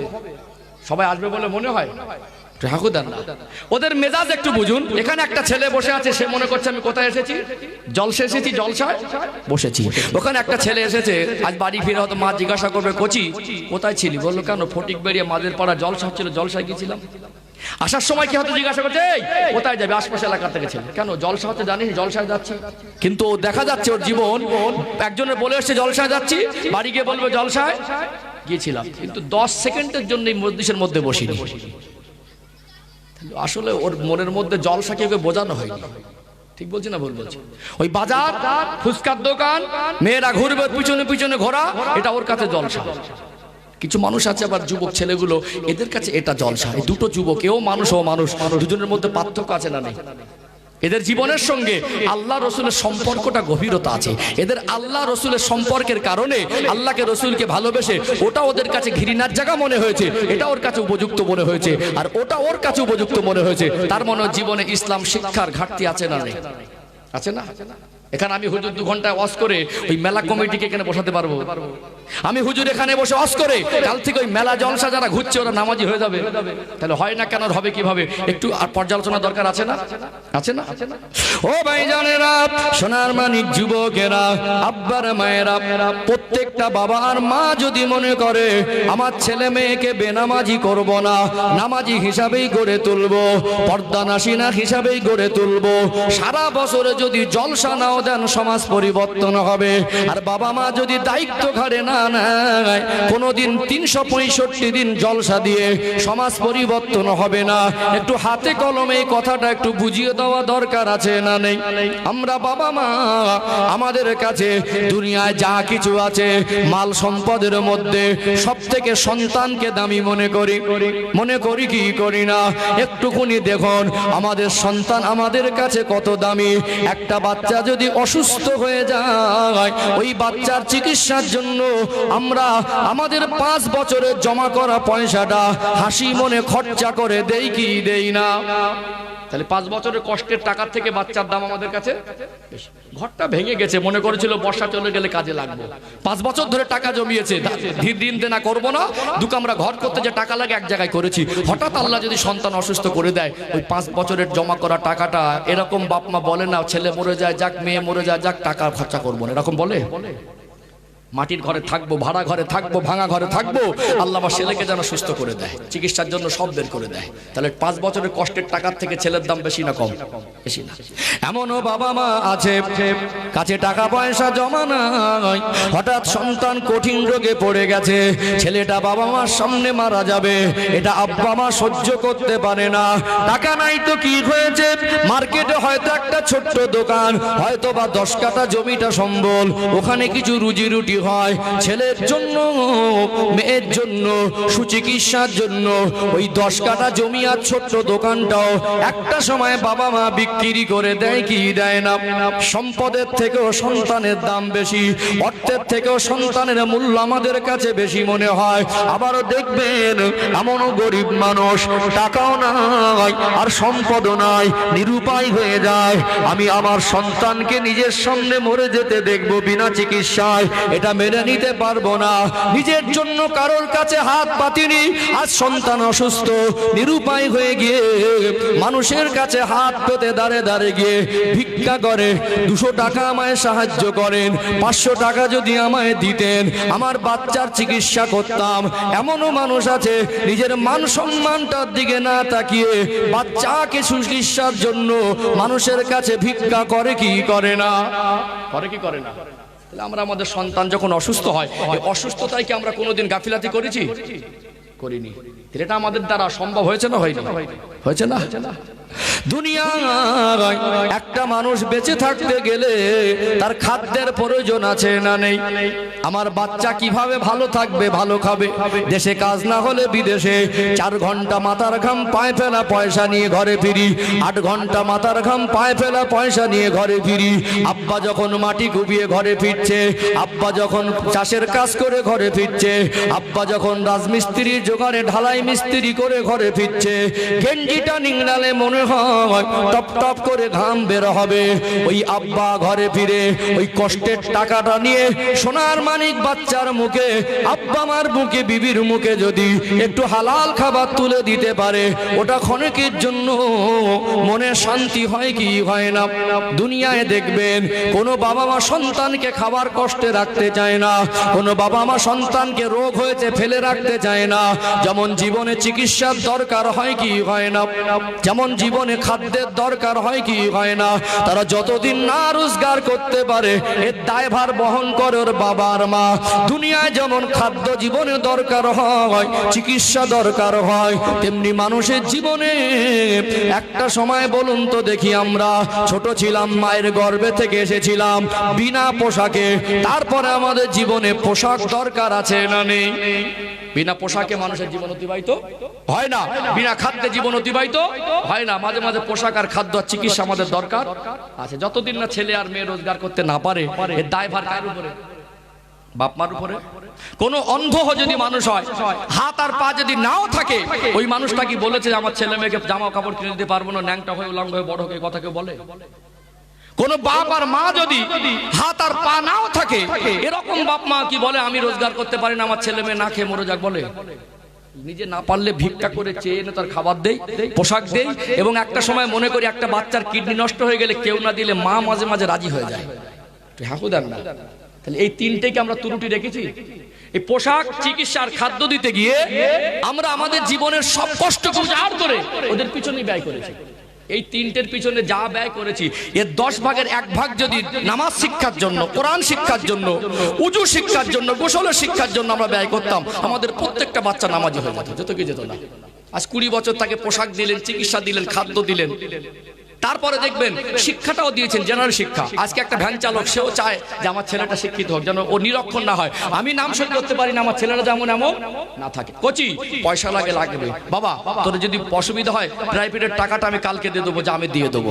একজনের কাছে সন্ধ্যাবেলা গিয়ে বলছে, বাবু 500 টাকাটা ধার দাও না, ছেলের স্কুলের মাস্টারের টাকা বাকি, এখন পড়াবে না, বলছে টাকাটা দিলে। তাহলে আমরা হাট্টিমাটিম বাচ্চারা জানতো, ঠাকুর দেন না, হাট্টিমাটিম কবিতা জানতো, শিখেছে। আতা গাছে তোতা পাখি জানতো, শিখেছে। নামটা জানতো, ওটা শিখিয়েছি। তারপরে এবিসিডি শিখিয়েছি আমরা, বাংলা রিডিং পড়া শিখিয়েছি। আমাদের থেকে গালাগালিও শিখেছে, কিন্তু সূরা ফাতিহাটা শিখেনি। আজ আপনি বাবা, 20 বছর ছেলের বয়স, বিয়ে দেওয়ার জন্য মেয়ে খুঁজছেন, ছবি নিয়ে ঘুরছেন। এই ছেলে দেখেছি হিরোর মতো লাগছে, অপদার্থ, নির্বোধ, অযোগ্য, বাবা নামের কলঙ্ক। যদি ওই ছেলেটাকে কলেমা সূরা ফাতিহা শিক্ষা না দেন। মাল দরকার, কি দরকার? দাম বাড়াচ্ছে। আমার মাঝে মাঝে বলি, এখন কিছু মানুষ উপর থেকে বড় লোকের লেভেল ঠিক রেখেছে, ভিতরে ছোট লোকের চিন্তাধারাটা সেই রকম হয়ে রয়েছে। মানুষ যদি দাবি করে নেই মান সম্মান লোক খারাপ বলবে, কোনো দাবি নেই, মনে করেছিল না চেয়ে গুছিয়ে দেবে। আবার অনেকেই লোভ সামলাতে না পেরে গন্ডগোল হতে দেখে এখন ঘটকের সঙ্গে সেটিং করে। ভাই দায়িত্ব কিন্তু তোর, মাল মাত্রা যা দেয় যা দেবে বলছে যেন তুই আদায় করে দিবি, লাগে 5000 তোকে দেবো, বলছে না? বলে না? হাঁকু দেন না, ওটা সেটেল আলাদা, ওটা সেটেলমেন্ট আলাদা। আবার কেউ কেউ মনে করেছিল না, এখন সবাই দিচ্ছে মানে একটা চলন হয়ে গেছে, না চাইলেও দেবে। এখন চাইনি, দাবি করিনি। মেয়ের বাপ গরিব মানুষ, সবসময় হাত ঘাট একরকম যায় না। মনে করেছিল দেবো, 6 মাস 1 বছর পরে যা হোক কিছু ধীরে ধীরে দেবো। এখন মাল মাত্রা ঠিক মতো পাইনি বলে বাড়িতে ওই মেয়েটার উপরে বিভিন্ন রকম টর্চার হয় কি হয় না। পাশ থেকে মা একটা ইনজেকশন পড়ে দেয়, কচি তোর চাচতো ভাইটা লেখাপড়া জানে না, দেখতে ভালো না, তোর বাপের কত কি পাকা ঘর, ভালো থাকিস, ভালো খাস, আর চাচতো ভাইয়ের দেখেছিস ও শ্বশুররা, শুনেছি তোর শ্বশুরের তো কত গরিব মানুষ, সব পুচিয়ে দিল, তোর শ্বশুররা তো ভালো লোক না। একটা ইনজেকশন পুশ করে দিল, মানে উপর থেকে বড় লোক, ভিতরে ভিতরে। এইবারে মেয়েটার উপর টর্চার হয়, এই ছোট লোক তোর বাপ কি দিয়েছে, এমন এমন কথা বলে, শ্বশুর বলে, শাশুড়ি বলে, ননদ বলে, নিজের স্বামী বলে। বাধ্য হয়ে চোখের পানিগুলো চোখেই শুকিয়ে যায়, রাত দিন কাঁদে। একটা সময় কিছু মেয়েগুলো অসন্তুষ্ট হয়ে কান্নাকাটি করে যখন সামাল দিতে পারে না, তখন রাগে আব্বাকে বলে, কোন আব্বা জমি বন্ধক দিয়েও জামাইয়ের ঘরে মালমাত্রা দিচ্ছে, হাঁকু দেন না। তাহলে আমাদের উপর থেকে ছোট লোকে আনা, ভিতরে ছোট লোকে আনাটা থেকে গেছে। উপর থেকে আমরা সাদা জামা পরে চকচকে করে বড় লোকে আনা চাল দিয়ে ঘুরলেও গ্রামের মানুষ জানে আমি দাবি করে লেইনি, কিন্তু ঘরের পরিবারে একটা মেয়ে বুঝবে ও শ্বশুরটা কোন কোয়ালিটির ছোট লোক, ও শাশুড়িটা কোন কোয়ালিটির ছোট লোক। এরকম চিত্রও অনেক বৌমাদের কাছে আছে না? নেই? আছে না? এখন বিবাহের সময় কি খুঁজছে? ছেলে দেখাচ্ছে। ছেলে দেখেছিস? আপনার ছেলে যদি সূরা ফাতিহা না জানে, ওর জীবনের একদিনের 20 বছরের কোনো দিনের 1 রাকাত নামাজ শুদ্ধ হয়নি। খাদ্য দিতে পেরেছেন, চিকিৎসা দিতে পেরেছেন, তাকে পোশাক দিতে পেরেছেন, ইংরাজি শেখাতে পেরেছেন, অঙ্ক শেখাতে পেরেছেন, হাট্টিমাটি মুখস্থ করাতে পেরেছেন। 20 বছর ধরে সূরা ফাতিহাটা মুখস্থ করাতে পারেননি, এ দায়ভার হুজুরের খালে ঢেলে দেবেন। হুজুর 2 ঘন্টা আমার ছেলেকে নামাজি করে দিয়ে যান। হুজুরের বাপের 14 পুরুষের ক্ষমতা নেই। দায়িত্ব ছিল আপনার। আপনার সন্তানের জীবন পরিবর্তনের ঠিকাদারি জলসা কমিটির বক্তার নয়। জলসা যদি নাও হয়, আপনার সন্তানকে দিনের তালিম দিতে হবে আপনাকে, এই দায়ভার আল্লাহ আপনার উপরে দিয়েছে। আপনি বাবা বাড়িতে আসেন, যে বাচ্চাটার স্কুল কলেজ ইউনিভার্সিটি তখন ভর্তি করা হয় না, বলুন 5 বছর বয়সের আগে আমরা কি বাচ্চাদের স্কুলে মিশনে ভর্তি করি? হাকুদান করি কি? আপনার ছেলেকে ডক্টর, মাস্টার, ব্যারিস্টার, ইঞ্জিনিয়ার করুন। আমার একটা ভাই, আমার একটা কওমের মানুষ চাকরিজীবী হোক, জেনারেল শিক্ষা দিতে আপনাকে মানা করছে না, জেনারেল শিক্ষারও দরকার আছে। আমি নিজেও জেনারেল যথেষ্ট পড়াশোনা করেছি। সম্মানিত ভাইরা, আপনারা আমার ভাষা ভঙ্গি থেকে বুঝতে পারেন। আমি মাঝে মাঝে অনেক সময় মানে শিক্ষিত মানুষ কমেন্ট করে, কিছু কিছু বক্তাদের ভাষা ঠিক নেই। কারণ একটা সময় আর জেনারেল লাইনে পড়া সৌভাগ্য হয় না, ছোট থেকে মাদ্রাসায় পড়ে, গুছিয়ে কথা বলতে গেলে অনেকের মুখে জড়তা এখন কাটে না, অনেক শব্দগত মিস্টেক হয়ে যায়, কখনো কখনো আমারও হয়। আমি সেই যোগ্যতা অর্জন করি, তারপরে আমি গুছিয়ে বলার চেষ্টা করি। আমার প্রাথমিক দিকটা জেনারেল মোটামুটি আমি পড়াশোনা করেছি। জেনারেল শিক্ষারও দরকার আছে, আছে না নেই? হোক না আমার একটা ভাই ডাক্তার, হোক না চাকরিজীবী, হোক না মন্ত্রী, হোক না রাষ্ট্রপতি, এটা আমার কাছে গর্বের, এটা আমার কমের লাভ। কিন্তু ওই বাচ্চাটাকে নামাজের শিক্ষা থেকে তালিম বঞ্চিত করা যাবে না, উজুর শিক্ষা থেকে বঞ্চিত করা যাবে না। আপনি 5 বছর আগে তো আপনার বাচ্চাকে মিশন স্কুলে ভর্তি করেননি। যখন 2 বছর বয়স থেকে কথা বলা শিখেছে, তার আগেও অনেক বাচ্চা কথা বলে। এই 3টে বছর কত আদর করে মানুষ করি। 4টে লাইন সূরা ফাতিহা, 7টা ছোট ছোট আয়াত। আমরা যদি কোলে করে নিয়ে আব্বা বলতাম, বাবু আমার সঙ্গে একবার সূরা ফাতিহা পড়ো তো, সন্ধ্যাবেলা মা যদি 10টা মিনিট করে নিয়ে বাচ্চাকে কোলে বসাতো আর সূরা ফাতিহা মুখস্থ করাতো, আজকে সূরা ফাতিহা মুখস্থ হওয়ার কথা ছিল না? একটা খাবার আনেন, লজেন, চকলেট, ক্যাডবেরি আনেন, বাচ্চাকে কোলে নিয়ে বলতেন, আব্বু আমি একবার তাশাহুদটা পড়ছি, আমি একবার কলেমা তৈয়বাটা পড়ছি, আমি একবার কলেমা শাহাদাত পড়ছি, আমি একবার সূরা ফালাক পড়ছি, সূরা নাস পড়ছি, আমার সঙ্গে একবার পড়ো তো। পরে পকেট থেকে খাবারটা বার করে দিতেন। এটা শিখতে হয়, এটা জানতে হয়, এটা আল্লাহ খুশি হয়, এগুলো আমাদের শিখতে হবে। আমরা মুসলমান। ছোট বাচ্চাকে আয়নার মতো পরিষ্কার ওই স্মৃতিতে এগুলো ঢুকিয়ে দিতেন। সূরা ফাতিহা না শিখলে আল্লাহ রাগ করবে, এগুলো কোলে বসে শেখাতেন। একটা করে লাড্ডু, চকলেট, ক্যাডবেরি দিতেন। ওর মেজাজ হয়ে যেত, আব্বুর সঙ্গে সূরা ফাতিহা মুখস্থ করলে আব্বু আমার খাবার দেয়। হতো না? আমরা আব্বা বলছি, কচি দোকানে জানা বাবা তেরেঙ্গা দু চারটে নিয়ে আয় না, ওই এক বান্ডিল বিড়ি এনে দে না। এইবারে বলছে, হুজুর আপনি কুচে দেন। হুজুর এসে জলসা ভালো করে দিয়ে যাবে। কশ্চিন কালে কিয়ামত পর্যন্ত হবে না। শিখতে হবে, দরকার আছে না নেই? কিছু কিছু দাদু পোতাদের নিয়ে খুব আদর করে। এটা আমার পোতা, এটা আমার ছেলের ছেলে, এটা আমার বড় ছেলের ছেলে, ছোট ছেলের ছেলে। বাজারে যান, মার্কেটে যান, ঘুরতে যান, এখন তো রোজগার করতে পারে না, ছেলেরা ওই যে হাত খরচা দেয় ওর থেকে বাঁচিয়ে, এটা আমার ছেলে, বাচ্চারা একটা বাচ্চা দুটো চকলেট নিয়ে যায়, হয় না? নিজের চা খাওয়া পয়সা থেকে বাঁচিয়ে নাতি পোতাদের উপরে একটা আদর মায়া আছে না নেই? সে জড়িয়ে ধরতেন, দাদু ভাই আমার সঙ্গে একবার সূরা ফাতিহাটা পড়ো না, এটা তোমাকে দেবো। হতো না? দাদু ভাই ওই বালিশের তলায় তামাকের ডিব্বাটা আছে, এনে দাও না দাদু ভাই। মাথা চুলকাচ্ছে, জলসা দিয়ে আর লাভ নেই, জলসা দিয়ে আর পরিবর্তন হবে না। দায়িত্ব ছিল কার ঘাড়ে? আমার ঘাড়ে। দায়িত্ব পালনে ব্যর্থ আমি, হক নষ্ট করলাম আমি। একটা সময় ছেলেটা অসৎ সঙ্গ দোষে পড়ে গাঁজা খাচ্ছে, অসৎ সঙ্গ দোষে পড়ে মদ খাচ্ছে, অসৎ সঙ্গ দোষে পড়ে একটা মাসে এক ওয়াক্ত জুমাত নামাজেও যায় না। এইবারে ঠেলে দিচ্ছে, হুজুর আর জলসা কমিটি ঠিক করো। এই চিন্তাধারা থেকে আমাদের বেরিয়ে না আসলে সমাজ পরিবর্তন হবে না। বাবা যদি সন্তানকে মানুষের মতো মানুষ করে, ওই সন্তানকে ওয়াজ করে বলতে হবে না যে বাবার ভাত দাও, ও এমনি ভাত দিয়ে আসবে। কথা ঠিক না বেটি? আমরা মনে করি দানা ফেলে দেবো আর ফল খাবো। চারা বের হবে, ট্রিটমেন্ট করতে হবে, ফুল হবে, তারপরে ফল হবে। পিছনে একটা খাটনি আছে, কি গো? ধান ছড়িয়ে দিয়েই মনে হয় চাল বাড়িতে ভাত ধান কেটে আনেন নাকি? ওই বীজ পাতার জন্য যে ধানটা ছড়িয়ে দেন, ছড়িয়ে দিয়েই মনে হয় ধান কাটতে যান নাকি? কতবার যেতে হয়? আগে বীজটাকে বড় করতে হয়, পানি জমে গেলে ছোটবেলায়, এখন তার মাঠে যাওয়ার সময় হয় না, চাষবাস আসলে কমে গেছে। আগে ওই বর্ষা আসলে একটু পানি ডুবে গেলে কলাটা পচে যাবে, ওটাকে ছেঁচো, ট্রিটমেন্ট দরকার আছে না? তারপরে বীজ পাতা বড় হলো, মাটি তৈরি করো, ওটাকে আবার রুয়ে দাও, আবার আগাছা কুগাছা হলে পয়সা খরচা করে জন ধরে নিড়িয়ে দাও। মানে আমার সন্তানের যদি পরিবেশে নষ্ট হয়, ওকে আবার ট্রিটমেন্ট করতে হবে। ওই ফল আসার আগে আবার একটু জীবাণু যেগুলো খারাপ আছে, যেগুলো পোকা লেগে যায়, সেগুলো একটু বিষ তেলে স্প্রে হয় না? হয় না?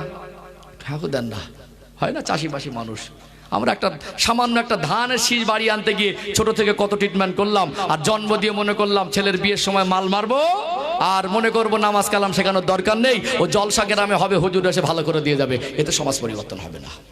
দায়িত্ব আমাকে আপনাকে নিতে হবে। ইনশাল্লাহ দেখবেন প্রত্যেকটা বাবার মা যদি মনে করে আমার ছেলে মেয়েকে 5 বছর বয়সের আগে কোমের উপরে 5টা সূরা মুখস্থ করিয়ে দেবো, তাশাহুদ, দরুদ শরীফ, দোয়া মাসুরা, দোয়া কুনুত, এগুলো না শিখলে নামাজ হতে হবে? ঠাকুর দেন না। তাহলে যারা শিখিনি, যারা জানে না, যারা বোঝে না, এ দোষ কার? জলসা কমিটির না বক্তার? ভাইটা তো সাহস করে বলেছে, অনেকে বলে না। রাগ করছেন আমার আলোচনা নাকি? কথা ঠিক বলছি না ভুল বলছি? অঙ্কটা শেখাতে পারলেন, এটা কেন পারলেন না? আমি সব সন্তানকে আলেম করতে বলছি না, হোক না ডক্টর মাস্টার, ওকে কেন আপনি নামাজের শিক্ষা থেকে বঞ্চিত করেছেন? এখন ইসলামের ভিত অন্তরে না থাকার কারণে আজকে অনেক শিক্ষিত মানুষ ইসলাম বিদ্বেষী হয়ে যাচ্ছে। এখন চাকরিজীবী মানুষ তার স্ত্রীকে, মেয়েকে নিয়ে একটা অর্ধনগ্ন ছবি ফেসবুকে ছাড়ছে না? ছাড়ে না? দেন না। তাহলে বাবা মাকে চেষ্টা করে শিক্ষিত করেছে, ডিগ্রি অর্জন হয়েছে, ওর ভিতরে ইসলামের শিক্ষার অংশটা কম, ওর জীবনের সঙ্গে আল্লাহ রসুলের সম্পর্কটা কম, যার কারণে ও শিক্ষিত হয়েছে কিন্তু প্রকৃত মানুষ হতে পারেনি, প্রকৃত দিনদার হতে পারেনি, পরেশগার হতে পারেনি। একটা হলো তালিম আর একটা হলো তারবিয়াত, একটা হলো শিক্ষা আর তার সাথে সাথে প্র্যাকটিক্যালে আদর্শবান হিসেবে গড়ে তোলা। কথা ঠিক না বেটি? আমরা ছোটবেলায় মাদ্রাসায় পড়ার জীবনে মনে করতাম কিছু কিছু ছেলের স্মৃতি ভালো, তার যোগ্যতা ভালো, তার রেজাল্ট ভালো, কিন্তু পাপিস লেগেছে। কি গো, আলেমদের মধ্যে ভালো খারাপ আছে না নেই? আলেমদের মধ্যে যারা ভালো ফারিস্তাদের থেকে ভালো, আর আলেমদের মধ্যে যারা বদমাশ শয়তানের থেকেও নিকৃষ্ট। একটু হ্যাবদান আছে না নেই? আমি থুতু উপরে ফেললে আমার গায়ে পড়বে। সমাজ দেখি কষ্ট হয়, একটা আলেমের খারাপ আচরণ হলে, আলেমের চিন্তাধারা খারাপ হলে সমাজের মানুষের কাছে দৃষ্টিকটু বেশি লাগে। গ্রামের একটা ছেলে কারোর দরজা ঠেলে ধরা পড়বে, অত মাথা ব্যথা নেই। একটা আলেম যদি একটু কারোর দিকে আর চোখে দেখে, সেটা মানুষের কাছে অনেক নজরে পড়ে না? তারপরে দেখবেন তালিম আর তারবিয়াত, তালিম আর তারবিয়াত, শিক্ষার সাথে সাথে আদর্শবান হিসেবে গড়ে তোলা। শিক্ষার সাথে সাথে আদর্শবান হিসাবে আপনি স্কুলে পাঠিয়ে দিলেন, মাদ্রাসায় পাঠিয়ে দিলেন, হবে না। ওর সঙ্গে সঙ্গে আপনাকে খেয়াল রাখতে হবে তার ভিতরে কতটা খারাপ আদর্শ আসছে, সেগুলোকে আপনাকে ভালোবেসে ভালোবেসে বলে বলে আদর করে, কখনো শাসন করে আপনাকে সেইভাবে মানুষ করতে হবে। দরকার আছে না নেই? আল্লাহ আমাদের বোঝার মতো তৌফিক দান করেন, বলেন আল্লাহুম্মা আমিন। তাহলে আজকে আরেকটু আগে বাড়বেন ইনশাআল্লাহ। অসুবিধা হচ্ছে আলোচনায়? এগুলো বাস্তব বললাম না বাস্তব বললাম? আজকের আব্বা যদি ছেলের সামনে বিড়ি খায়, একটু হাহু দেন, কিরকম লাগে? আজ বাপ বেটা সব বলতে, বাপ বেটা ভাই ভাই, কে আদর্শ খারাপ হয়ে যায়নি? আমাদের শিক্ষিত করেছি, কিন্তু আমরা তালিম দিয়েছি, তারবিয়াত দিতে পারিনি। যে কথা বলছিলাম, ওই আমাদের মাদ্রাসার ছাত্রদের মাঝে শিক্ষকতা, মানে শিক্ষকতা জীবনও দেখেছি এবং পড়াশোনার জীবনও দেখেছি। রেজাল্ট ভালো, কিন্তু আদর্শ ভালো ছিল না। হুজুরদের কথা মানতো না, হুজুরদের কথা শুনতো না, হুজুরদের কথা নিত না। এখন দেখি কিছু কিছু আমার সাথী সঙ্গী, নাম করলে তো খারাপ, কি গো, নাম বলা তো উচিত না, কিছু সাথী সঙ্গীকে দেখি রেজাল্ট ভালো ছিল, পড়াশোনায় ভালো ছিল, কিন্তু তারা ঠিক লাইনে নেই। কিসে নেই? যেখানে থাকার কথা ছিল সেখানে নেই। কিসের কারণে? তারবিয়াতের অভাব, আদর্শ শিক্ষার অভাব। শিক্ষিত হও, আদর্শ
কথা বলছি,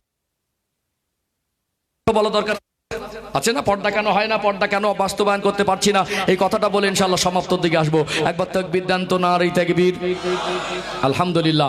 আর একটু প্রাণ ভরে আওয়াজ দেন, নারে তাকবীর। সিলসিলায়ে হক মুজাদ্দিদে জামান, ফটিক বেড়িয়া, মাঝের পাড়া গ্রামবাসী বিন্দু, এ মাহফিলের কমিটির সাহেবানগণ, নারে তাকবীর। ও ভাইজানেরা, সোনার মানিক যুবকেরা, আব্বারা মায়েরা, আজকে বাবা মা এদের উপরে সন্তানদের হক আছে, সন্তানদের উপরে বাবা মার হক আছে। আমার রাসূলুল্লাহ সোনার জবানে বললেন, আলা কুল্লুকুম রাঈন ওয়া কুল্লুকুম মাসউলুন আর রাইয়াতি। তোমরা প্রত্যেকেই এক একজন দায়িত্ববান জিম্মাদার। তোমাদের দায়িত্ব কর্তব্য কতটুকু পালন করেছো আল্লাহর দরবারে হিসাব দিতে হবে। ও ভাইরা বাবাজিরা, আমরা সঠিক দায়িত্ব পালন করলে আমাদের প্রত্যেকের সন্তানগুলো পর্দানাসীনা হতো, প্রত্যেকের সন্তানগুলো আদর্শবান হতো, এতে সন্দেহের অবকাশ নেই। এইটা বোঝাতে গিয়ে কোরআন শরীফ থেকে একটা আয়াত তুলে ধরে এর ব্যাখ্যা বিশ্লেষণের মাধ্যম থেকে আমাদের জীবনের ভুল শোধরানোটা সহজ হবে কি হবে না? কোরআন শরীফ খুলবেন, 29 নম্বর পারার শুরুতে একটি সূরা আছে, ওই সূরাটার নাম হলো সূরা আল মুলক।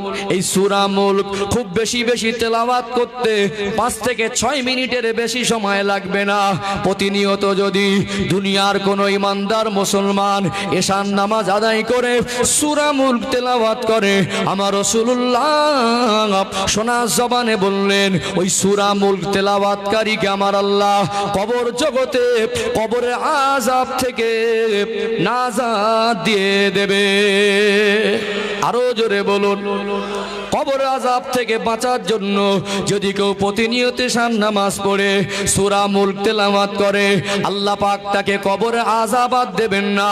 ও ভাইরা বাবাজিরা, এই সূরা মুলকের 2 নম্বর আয়াত আল্লাহ পাক বলছেন, আল্লাযী খলাকাল মাউতা ওয়াল হায়াতা লিয়াবলুয়াকুম আইয়ুকুম আহসানু আমালা।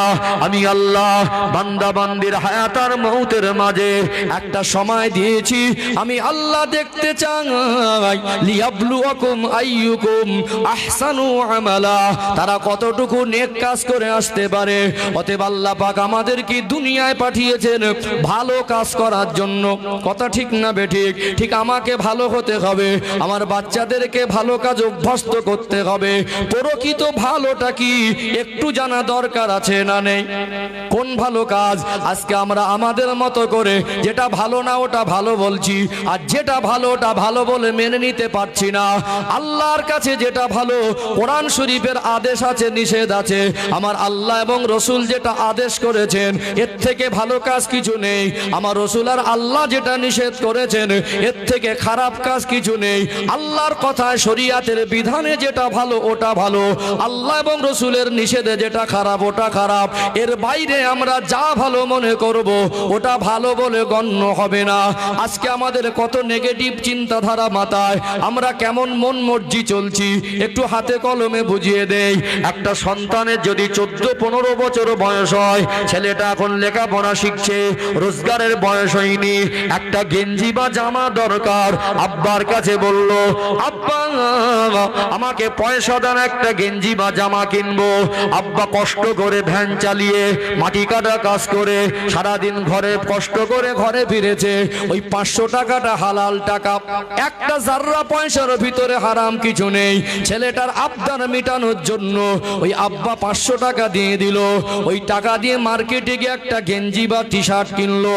ওটা কাপড়ের কোয়ালিটি যত ভালো হোক, ওটা আব্বার টাকাটা যত পার্সেন্টে হালাল হোক, পুরো যদি হালাল টাকা হয়, কাপড়টা যদি দামি হয়, ওই কাপড়ে যদি দুনিয়ার কোনো খেলোয়াড় বা প্লেয়ারের ছবি থাকে, ওই কাপড়ে যদি দুনিয়ার কোনো জীবজন্তুরের ছবি থাকে, ওটা আমার আপনার কাছে যত ভালো মনে হোক, কবরের হাসরে আল্লাহ এবং রসুলের কাছে কি ভালো বলে গণ্য হবে? হবে কি? আমরা ওই জামাটা কিনে দিয়ে মনের মধ্যে খুশি হয়, অবশ্যই খুশি হবে। আব্বার কষ্টের টাকা, বাচ্চাকে জামা কাপড় কিনে দিলে খুশি হয় না? এটা আল্লাহ আব্বা আমার অন্তরটা এরকম নিয়ামতই করেছেন। এখন ওই পোশাকটা পরে ছেলেকে বলছে, কচি তোকে হেভি মানিয়েছে, বন্ধু বান্ধব বলছে তোকে হেভি লাগছে। আচ্ছা, ওই ভালোর কোনো মূল্য আছে? আমার ছোটবেলা থেকে যেটা শরিয়াতের খেলাফ পোশাক যদি আমরা না পরাতাম, আমাদের বাচ্চারা বাজে পোশাক পরে অভ্যস্ত হতো না। টাকাটা হালাল, কিন্তু আমাদের তারবিয়াতের ঘাটতির কারণে আমাদের ছেলেগুলো হারাম পোশাক পরছে। আজকে কিছু কিছু পরিবারে দেখবেন সাবালক ছেলে, 18-20 বছরের ছেলে হাফ প্যান্ট পরে ঘুরছে। কি প্যান্ট? কথা মনে বুঝতে পারেননি? একটা পুরুষ মানুষ যখন সাবালক হয়, ওই সন্তানটার উপরে পর্দা ফরজ হয়ে যায়। আমরা শুধু মনে করি মহিলাদেরই শুধু পর্দা, পুরুষের পর্দা নেই। পুরুষের সতর হলো নাভির নিচে কাপড় নাঙানো যাবে না, আর হাঁটুর উপরে কাপড় তোলা যাবে না। একটা মহিলা উলঙ্গ হয়ে ঘুরলে যে পরিমাণ গোনা হবে, একটা পুরুষ মানুষ সাবালক ছেলে তার হাঁটুর উপরে আর নাভির নিচে কাপড় তুললে সম পরিমাণ গোনা হবে। কিছু কিছু বাবাজি কাঁচা মারার কাজটা আলাদা, চাষের কাজ করেন, জাল টানা কাজ করেন, পানিতে নামতে হয়, আল্লাহর হুকুম ফরজে আইন, সতর ঢাকা। এর জন্য আপনাকে এমন একটা পোশাক বানিয়ে নেন, প্রয়োজন এখানে গাডাল লাগিয়ে নেন। নিচের পাটটায় যখন কাজ করবেন ওই পোশাকটা পরে, নাভির উপরে পরবেন, হাঁটুর নিচের যেন জিনিসটা পানিতে যেন ঢেলাঢেলি হলে পায়জামা টাইপের যেন উঠে না আসে, ওখানে প্রয়োজনে গাডাল লাগিয়ে নেন। আল্লাহর হুকুমটা সাজাধার্য মানতেই হবে। কথা ঠিক না বেঠিক? আমরা কাঁচা মেরে কাজ করি। আমরা পুরুষ মানুষ বাড়িতে লুঙ্গিটা উল্টো করে বেঁধে কাজ করি। আমাদের ছেলেগুলো এরকম বেয়াদব হয়ে গেছে। বাপ মার কাপড়ের একটা হাফ প্যান্ট পরেছে, এই হাফ প্যান্টটার নামে প্যান্ট পরে আছে, উল্লঙ্গ আর প্যান্ট পরার মধ্যে খুব একটা পার্থক্য বোঝা যায় না। হায়া লজ্জা বলে কিছু নেই। আল হায়াউ শুবাতুম মিনাল ঈমান, হায়া লজ্জা হলো ঈমানের একটা অঙ্গ। কথা ঠিক বললাম না ভুল বললাম? আচ্ছা, হায়া লজ্জা আমাদের পরিবার থেকে উঠে গেছে। মার সামনে 18 বছর একটা ছেলে হাফ প্যান্ট পরে আছে, ও প্যান্ট পরা না প্যান্ট পরার মতো একই অবস্থাতে নাই। ঠিক বলছি না ভুল বলছি? আর আমাদের ছেলেগুলো এখন প্যান্ট পরছে, পিছন থেকে খুলে গেল হ্যাঁ, খুলে গেল অবস্থা একেবারে নাভি থেকে। লজ্জা বলে জিনিসটা থাকলে তো রকম হবে। টাকা কিনছে রোজগার করছে হালাল টাকা দিয়ে, কিন্তু এতটা নিচে নেমে গেছে সে অবস্থা চোখ দিয়ে দেখার মতো না। ডাক করছেন নাকি? কথা বাস্তব না বাস্তব? তাহলে আমরা অনেকের জন্য আমরা স্কুলে তার রেজাল্ট ভালো হলে ডিম সেদ্ধ খাওয়াচ্ছি, পড়াশোনা যাতে ভালো হয় একটা মাস্টার জায়গা আর একটা মাস্টার ঠিক করে দিচ্ছি। তারা হয়তো জেনারেল শিক্ষা শিক্ষিত হচ্ছে, সাথে সাথে ইসলামের শিক্ষা দরকার আছে তাদের। দুনিয়ার শিক্ষাটা বেঁচে থাকতে গেলে দরকার যদি হয়, জাহান্নাম থেকে বাঁচার জন্য ইসলামের শিক্ষাটা দরকার আছে।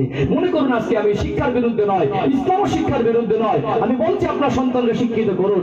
মনে করুন একটা ছেলে পৃথিবীর সব থেকে যে দেশের দামি ভালো লেখাপড়া শিক্ষার মান, সেই দেশ থেকে পিএইচডি করে বাড়ি ফিরেছে, এখন সে নামাজ পড়ে না, রোজা রাখে না, সে হজ করে না, কুরবানি দেয় না, তার যা হুকুম কোনোটাই মানে না, সে নিজের মতো করে চলে। ওই সার্টিফিকেটটা দিয়ে কবরের হাসরে ছাড় পাওয়া যাবে? শিক্ষার গুরুত্ব আছে, শিক্ষিত মানে সম্মান করি, কিন্তু যতই শিক্ষিত হও না কেন কোরআনের শিক্ষা দরকার, যতই শিক্ষিত হও না কেন আল্লাহর কথাগুলো মানা দরকার, যতই শিক্ষিত হও না কেন রাসূলুল্লাহর আদর্শ তোমার ভিতরে দরকার। এখন আবার ছেঁড়া প্যান্ট, হাঁটুর উপরে যদি কোনো ছেঁড়া জায়গা দেখা যায়, একটা মহিলার পেট পিঠ দেখা যায় গোনা, হাঁটুর উপরে কোনো অংশ প্যান্টের ভিতর থেকে 1 ইঞ্চি দেখা গেলে ওই পরিমাণই গোনা হবে। রাগ করছেন নাকি? এগুলো হুজুর এসে ভালো করে দিয়ে যাবে, হুজুর এসে ভালো করে দিয়ে যাবে নাকি? বাবা মার দায়িত্ব আছে। বাবা মা ছোট থেকে তালিম তারবিয়ত ঠিক রাখতো, তাহলে আমাদের সন্তানগুলো এইরকম বেহায়াপনার পোশাক পরতো না। কথা ঠিক না বলতে? আমি আমার হালাল টাকা দিয়ে ছোট থেকে যেটা কিনে দেবো সেইভাবে করেও অভ্যস্ত হবে। যেমন আমি ছোট থেকে অভ্যস্ত, আমাকে এখন যদি 5 লক্ষ টাকা দেবো, একদিন আমি জিন্স প্যান্ট পরে একটা শার্ট পরে ঘোরেন, আমার দ্বারা সম্ভব হবে? আমার আদর্শ আমার রাসূলের আদর্শ, এই আদর্শ থেকে পৃথিবীর কোটি টাকার মূল্য বেশি হয় না। রাসূলের আদর্শ টাকার বিনিময়ে বিবেচনা করা যায় না, রাসূলুল্লাহর আদর্শ টাকার বিনিময়ে এরকে বিক্রি করাও যায় না। কথা কি বুঝতে পারছেন? ভিত তৈরি হয়েছে, ভিত তৈরি হয়েছে। আমি আমার ছেলেকে যেভাবে মানুষ করবো সেভাবে মানুষ হবে, যে পোশাকে মানুষ করবো সেই পোশাকে মানুষ হবে, ছোট থেকে যেভাবে অভ্যস্ত করেছি। এগুলো আমাদের খেয়াল রাখা দরকার আছে না? আছে না? ও ভাই জানেরা, সোনার মানিক যুবকেরা, আব্বারা মায়েরা, একটা বাবা আর মা যদি মনে করে আল্লাহ আমাকে মেয়ে সন্তান দিয়েছেন, আমি হালাল টাকা রোজগার করে আমার মেয়েকে এমন পোশাক কিনে দেব না যে পোশাকে পর্দার হক আদায় হয় না। আল্লাহ দয়াময় কোরআনুল কারীমে বললেন, ওয়াকরনা ফি বুয়ুতিকুন্না ওয়ালা তাবাররাজনা তাবাররুজাল জাহিলিয়াতিল উলা। ও দুনিয়ার মেয়েরা, জাহিলিয়াতের যুগের মেয়েদের মতো উলঙ্গপনা হয়ে বেহায়ার মতো চলাফেরা করো না। পর্দার বিধানকে আল্লাহ ফরজ আইন করে দিয়েছেন। এখন আপনার মেয়ে আর একটা ছেলে আর একটা মেয়ে, ছেলের বিবাহ হবে, মেয়েটা বলছে আমার একটা ভাই আর আমি একমাত্র একটাই বোন, আমার ভাইয়ের বিয়েতে আমি না গেলে বিয়ে হবে না। জেদ করে যাচ্ছে কি যায় না, পয়সা আছে, আব্বার রোজগার আছে, সমাজের বিশিষ্ট মানুষ হিসেবে পরিচিত, সমাজের সম্মানী মানুষ হিসেবে পরিচিত, বাড়িটা চকচকে ঝকঝকে হলো, ওই বাড়ির ভিতরে পরিবারের মধ্যে ইসলামিক আদর্শ খুঁজে পাওয়া যায় না। মেয়েটা বলছে আপনি টাকা দেন, আমি শপিং মলে গিয়ে নিজের মতো পছন্দ করে কিনবো। বিয়ে বাড়ি যাবে, একটা বাপের একটাই মেয়ে আর একটা ছেলে, ভাইয়ের বিয়ে খেতে যাবে বরযাত্রী হিসাবে 4000 5000 টাকা। টাকাটা যদিও হালাল হয়, একটা লেহেঙ্গা কিনে এনেছে, একটা দামি পোশাক কিনে এনেছে, ওই পোশাকটা স্কিনের সঙ্গে টাইট, ওই পোশাকটা পরার পরে শরীরের অঙ্গ প্রত্যঙ্গের সৃষ্টিগত আল্লাহর বৈশিষ্ট্য এগুলো সব অনুমান করা যায়। ওই পোশাকটা পর্দার খেলাফ।